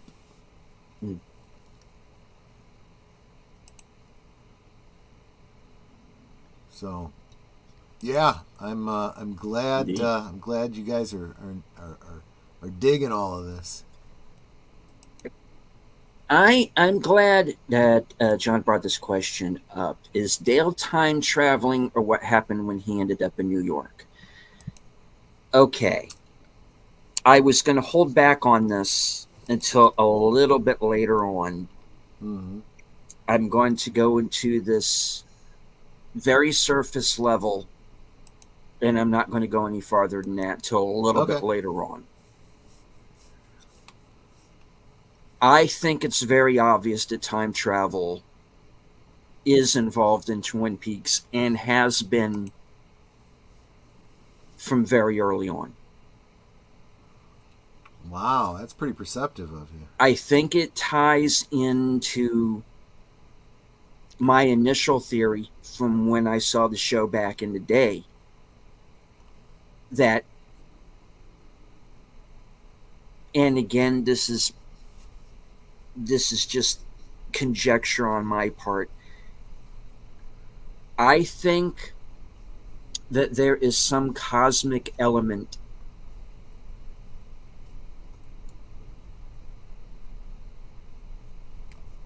that drew Cooper to Twin Peaks. He was always going to be there. It's like Grady says to Torrance in The Shining. You have always been the caretaker. Cooper was always going to end up in Twin Peaks.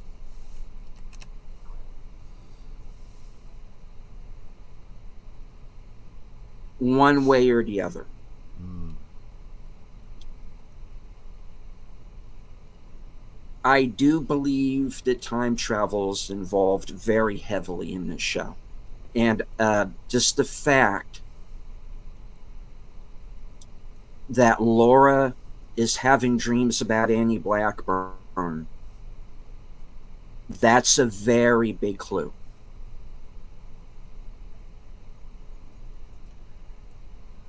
This isn't simply about who murdered the homecoming queen. There is something, dare I say it, either supernatural or metaphysical going on. And it has been going on in the town of Twin Peaks from way back. This is where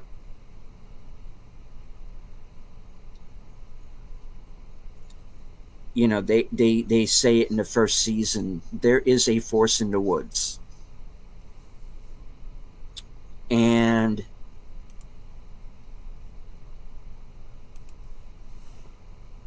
I do believe it's one of the what Lovecraft refers to as what the Elder Ones, or what do they call it? Well, it depends on which beings you're referring to specifically. The great old ones, or Yeah, the Great Old Ones. I yeah. think there is a Great Old One in the woods of Twin Peaks, and that being is manipulating a lot of what's going on. Time travel, John, I believe, is a very big piece of the puzzle. I think you know, um, I do think the Annie Blackburn character is a big part of that. Um,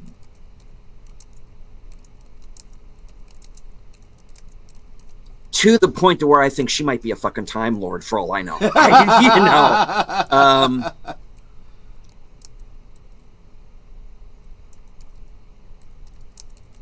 And I don't say that lightly. You know, there are characters who can move within time and space.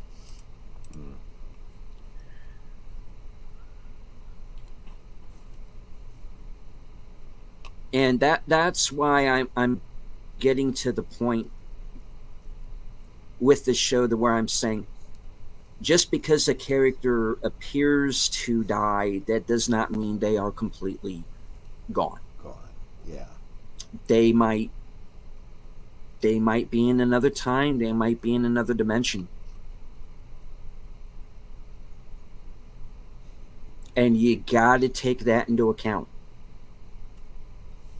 assuming my theory is correct, because again, like I said, my theory doesn't explain everything, and as we go along, I'm going to go deeper into it. But what I've just told you is surface level, what I've been kind of holding back from the beginning, because once I saw the missing pieces when we did that first go around, I think it was on Friday Night Last Call, and we showed it originally. That was the first time I had seen the missing pieces. Oh, okay. And a lot of things fell into place. Yeah. And I went, okay, we're dealing with time travel now. We're not necessarily time travel, interdimensional travel. And good night, Curtis. Take care. Okay, good night, Curtis. So something has to be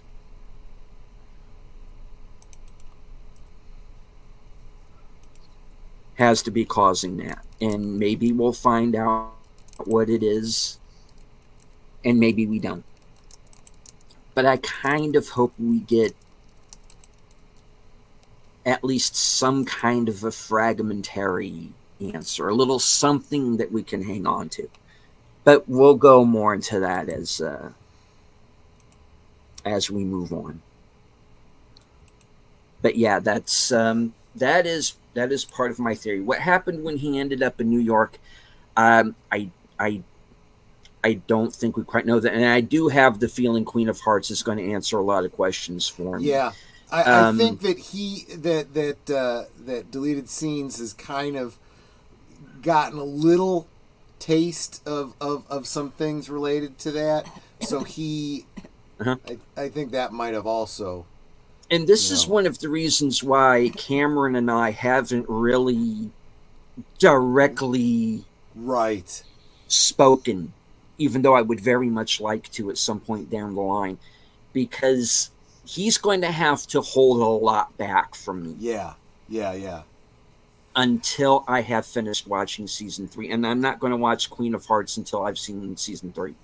Did you want me to comment on John's last comment and your theory? Please do. Okay.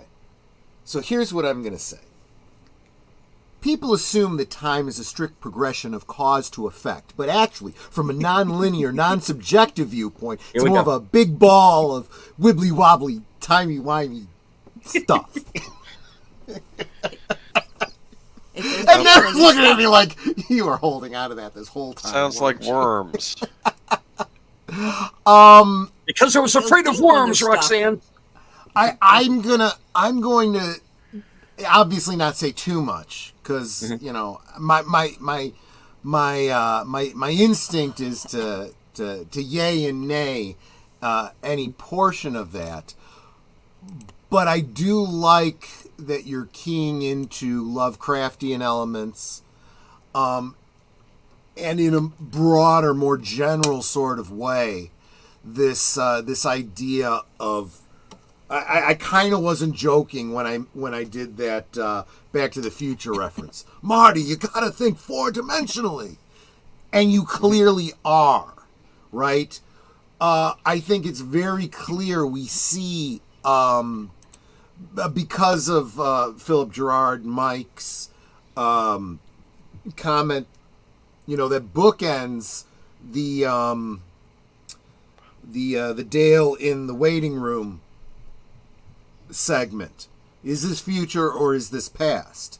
We also get that from Fire Walk with Me, right? We get it from the arm in the original show. Why do we keep hearing that phrase from lodge denizens? Because they don't perceive time the same way we do. No. They are, I'll call them 4-dimensional, but they may be more than 4 dimensions, right? Without getting too noodle scrambly, which may just be too late, because we're on this topic, right? If you guys have seen any of these movies that deal with time travel or wormholes or any of that tries to get outside of Euclidean geometry, you understand the concept of coordinates in space, 3 dimensions. You add another dimension, time. Where is it in time? You could be in the same place, but in a different time. And you can occupy that space throughout a span of time. Or you could be moving and you're going to be in a different place at a different time, right? And how do you understand, how does a 2-dimensional being, okay, 2 dimensions is, a flat plane, right? So they don't see up and down, they only see, straight across, right?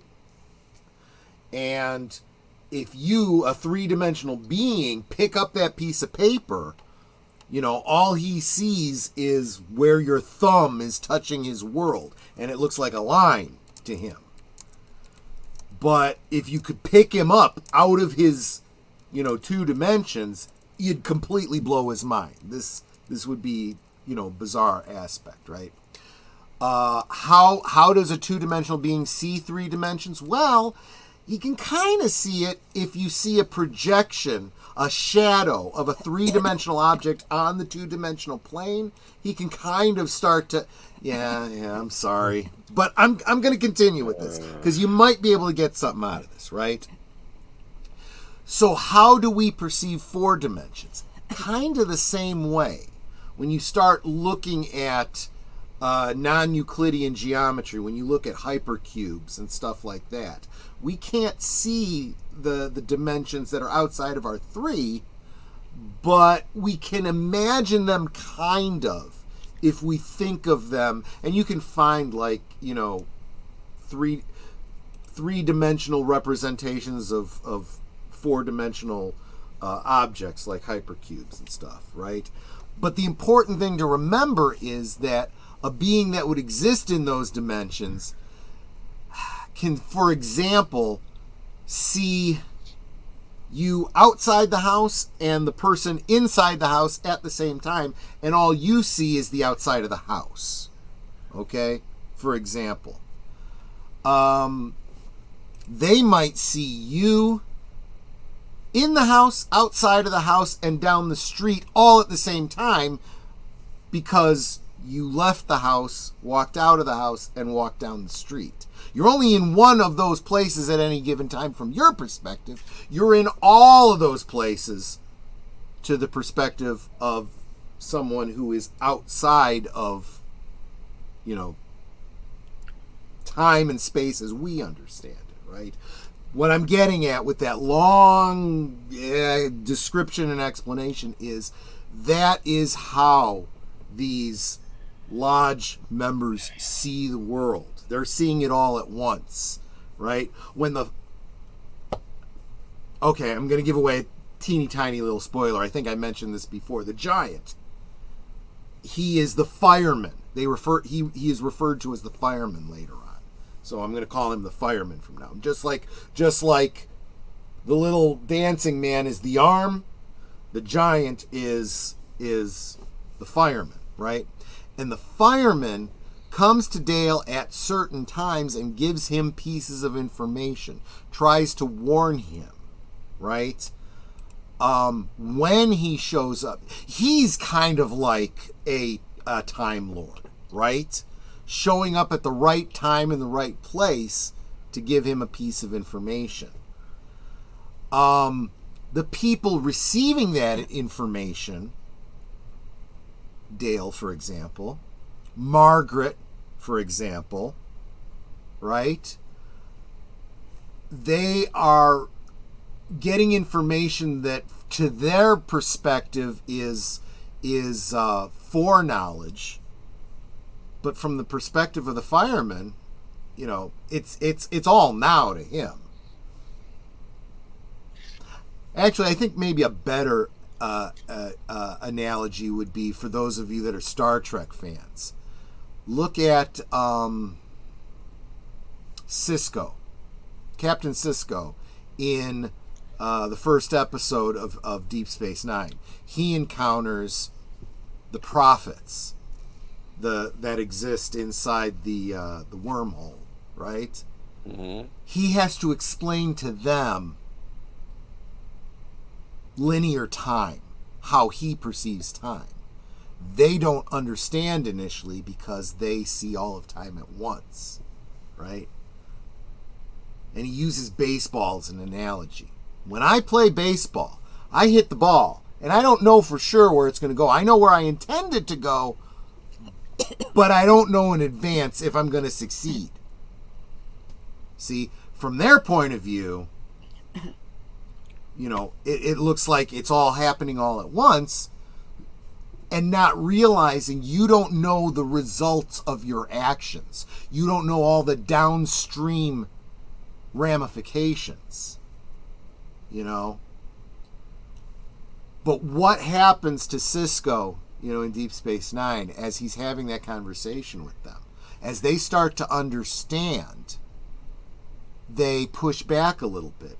And they say, but if that's true, and you're continually moving through time, why do you choose to stay here? Pointing out that he, in part of his mind, can't get past the death of his wife. That's not linear. And he realizes it's true. It's not. Part of him isn't linear.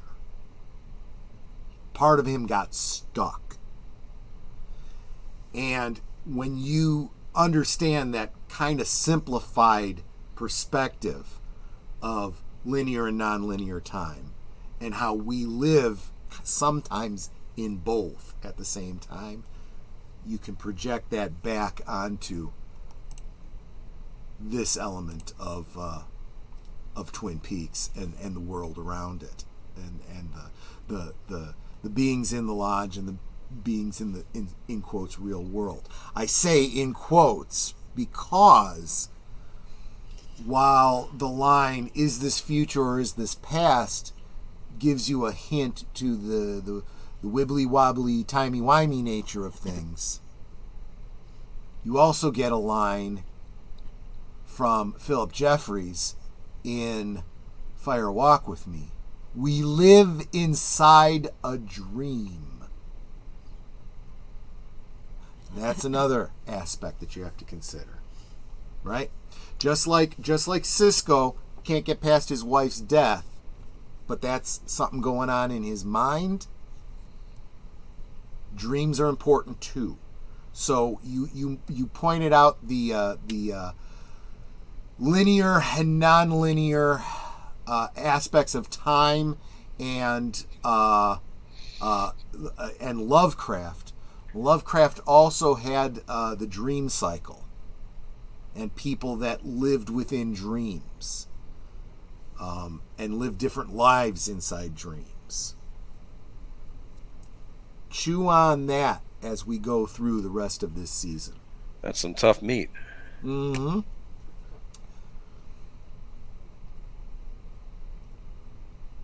I'm trying to be the fireman and the log lady all at the same time here.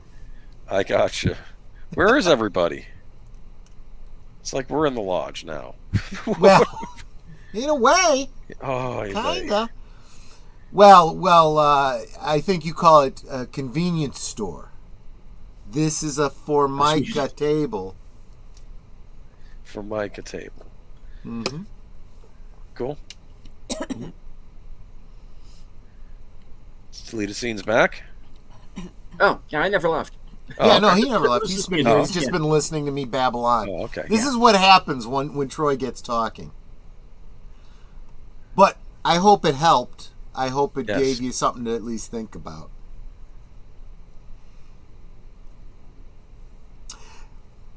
Enigma says that the video is uploading right now. Oh, we don't want to miss that. Oh, Yep. nice. Okay. So I'm sure that when it finishes uploading, this is where you will find it. Mhm. There you go.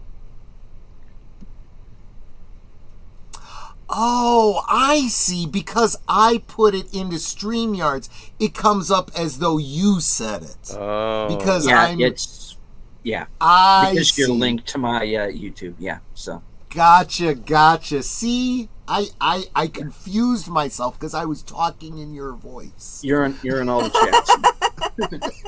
You like that, huh? Yeah. We are not gonna talk about Judy. We're not going to talk about Judy at all. We're going to leave her out of it. Well, we're going to eventually be talking about Judy Well, yeah. a lot. Judy, I'm sure. Judy. Yes. Judy.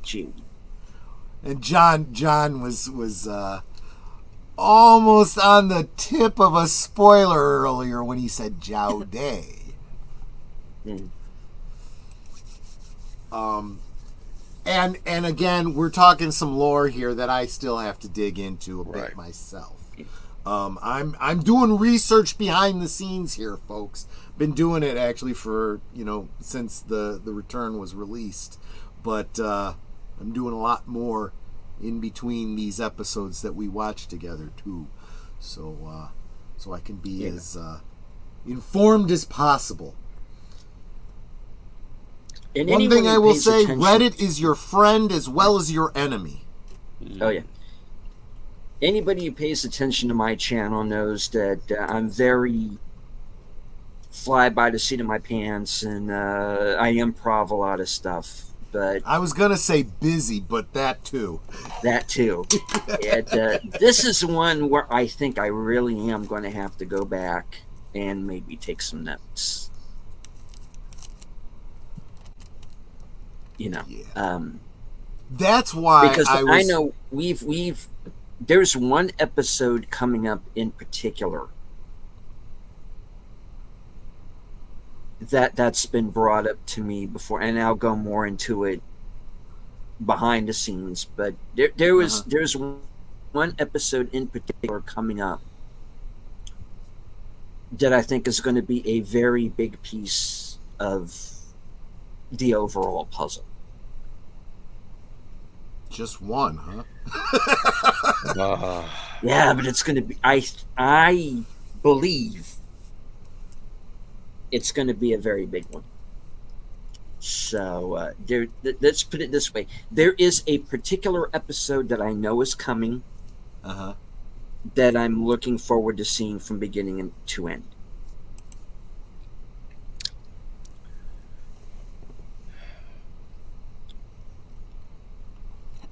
And I'll have to ask behind the scenes when exactly that episode comes up.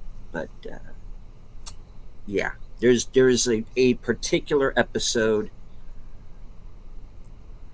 where I don't think any of our regular characters are actually in it, from what I understand of it. So we're all right. I don't want to go any further than that. But Yeah. Okay.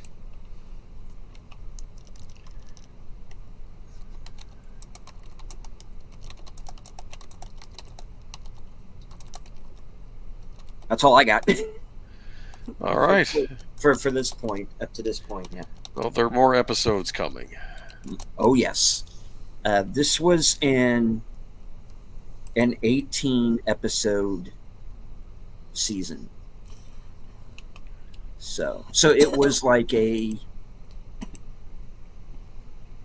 legit season, and not this, 4 to 6 episode, or as was brought up on another stream, calling a TV movie a season. No, this is a legit season of television. Yep. The way it used to be done by people who knew what the fuck they were doing. So stay tuned and buckle up. Yep. It's what did you say? It was 17 episodes? 18. 18. Okay.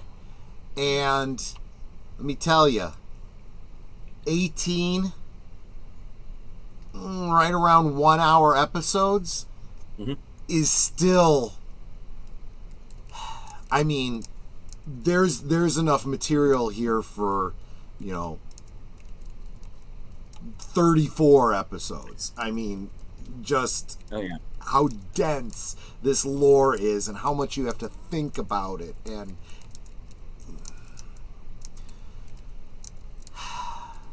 we get, let's just say, just to give you, well, I think you've kind of already seen it a little bit with the firemen, but that was just a corner of it. You get to see more of the lodge than just the waiting room. There's more going on there, and it's visually stunning. And yeah, there's a lot coming that I can't say anymore. Okay.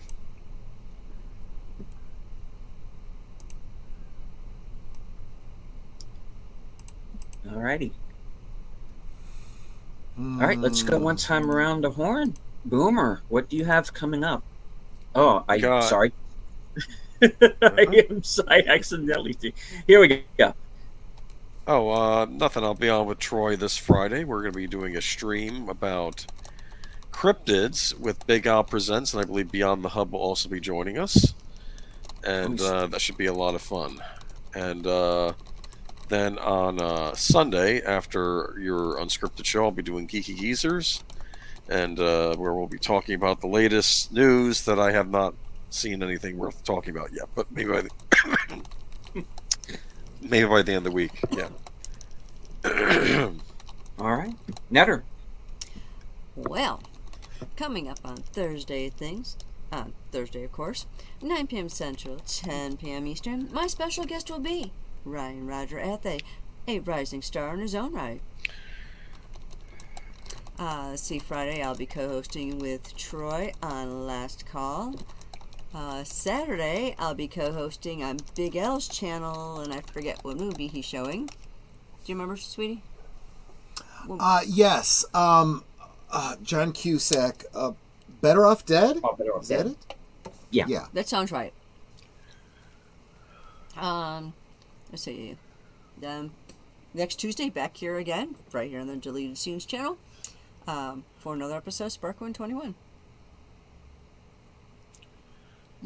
Troy. Yep. Yeah. I was typing, so I was only half listening to Boomer. Sorry. So yes, Friday Last Call at 9 Central, 10 Eastern. Big Al of Big Al Presents will be joining us as we talk about cryptids, and I have an invite out to Nick from Beyond the Hub podcast. He has tentatively said that he would be joining us as well, but if he doesn't, that's we'll go on without him, and we will just have to do a part 2 at some point again in the future. I'm sure there's plenty of cryptids to go around. Don't get me wrong, I am not changing my my format or brand. It's just a topic that we wanted to explore a little bit, but by all means, Beyond the Hub podcast, the Vagrancy Horror, some of those other channels are way more on brand for that.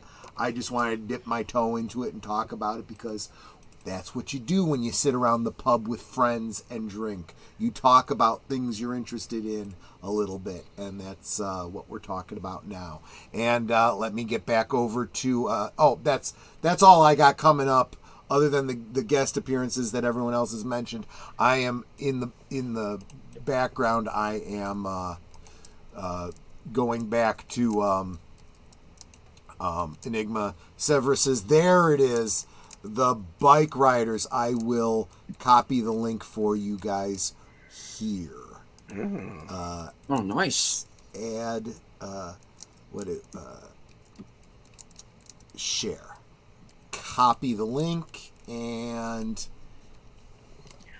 there's the video from Enigma Severus for you to go ahead and right click on that and check it out as soon as we're done here. Yes, The bike riders say something. yes, the bike riders. I have seen that movie. It's about the kind of golden age of the motorcycle clubs before everything went all Sons of Anarchy on them. Yeah. It is based on some true incidents. Um, Interesting film. I think one of the best of the year so far. But go over to Enigma's channel after we're done and check out his video and see what his thoughts were. Yep.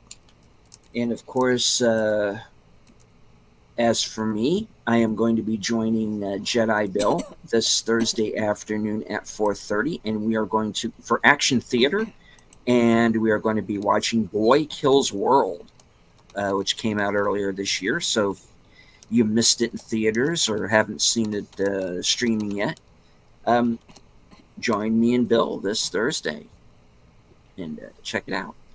Then, of course, later on that evening, will be right after Thursday Things has concluded, will be my weekend update. And you'll find out what I'm going to be doing during the remainder of the week. I do know that I will be making another appearance on Films with Friends sometime very soon. That date has not been nailed down yet. When it is, I will certainly let you know. And of course, watch out for my community page. And of course, join us right back here, same bat time, same bat channel, for part 3 of season 3.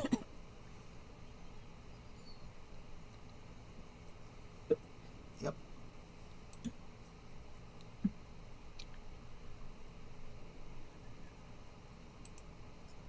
All right. I would once again like to thank my panel. I couldn't do it without you. I'd like to, well, it's pretty much your fault, Troy. You know it is. And I am putting you in the spotlight. I blame you for this. I accept it. I accept it. I am humble enough to admit. I am very cross my at bad. you right now. My bad. Yes, I deserve all of your. You deserve a spanking. All of your young man. vitriol and animosity. Yes. You see the back of my hand? Yes, I know it well, almost as well as mine. Back of my hand is just, yeah.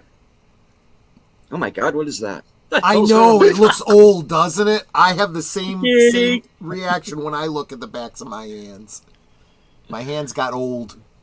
Yeah, indeed. Of course, everyone, thank you for everyone who joined us on the Twitter side and eventually on the Rumble side. That's partially my fault how that happened tonight, but those of you who eventually do see this on Rumble, I hope you enjoyed the show. Hit the like, say hello in the comments, whatever you can do on Rumble. And of course, here, make sure to subscribe to everyone here on the panel and in the chat if you have not yet done so.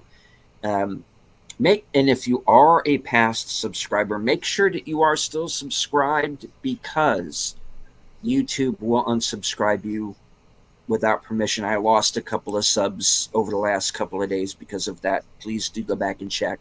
Make sure that you're still subbed. I want to say hello to, once again, and thank you all who are in the live chat with us. Of course, Nate, Tim, Connie, Lady Mist, JPRPH1, Enigma Severus. His new video should be up here pretty soon if it's not already. It is. The premiere just finished, so I was half watching it because we were, still here. So I'm gonna have to go back and rewatch it. Okay, Curtis, of course. Let's see. Did I miss anybody? I think Big Al Presents was with us earlier. LDG was with us while I was, rather ironically, while I was having my internet issues. So, hello to LDG if you're still here. Mark Malnikoff was with us. Rod Thunderheart joined us. That must have been while I was gone. All right. Yeah. Rod Thunderheart, thank you for joining us, sir. And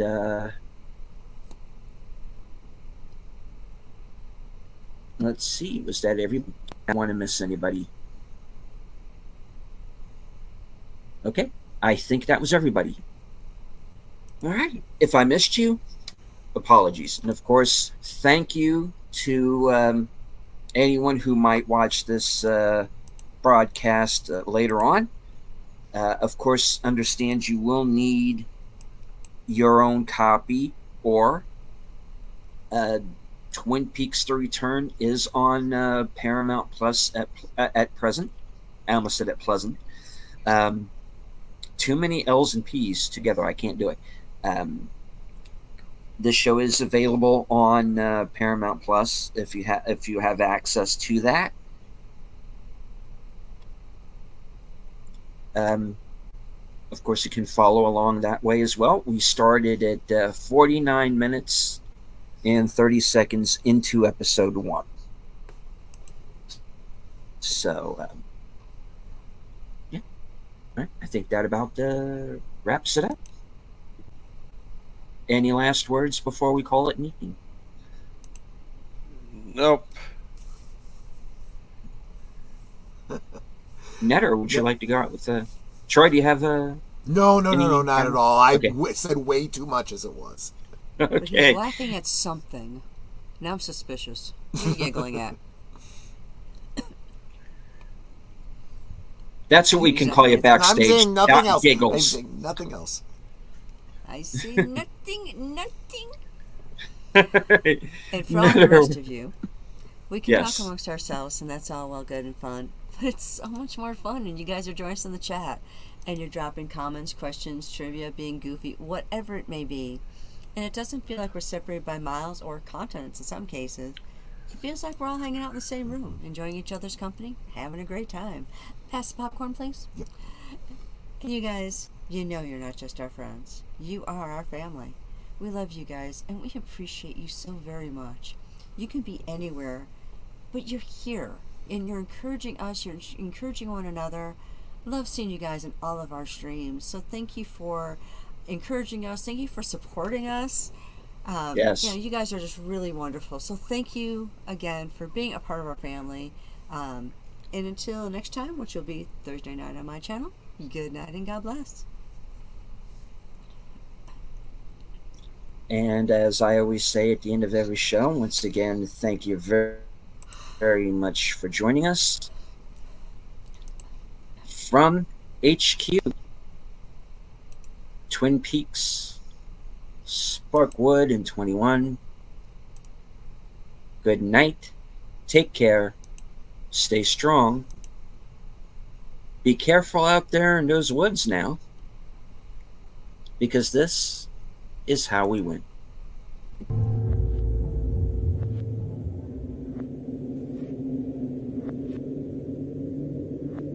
Es ist viel zu warm. Es ist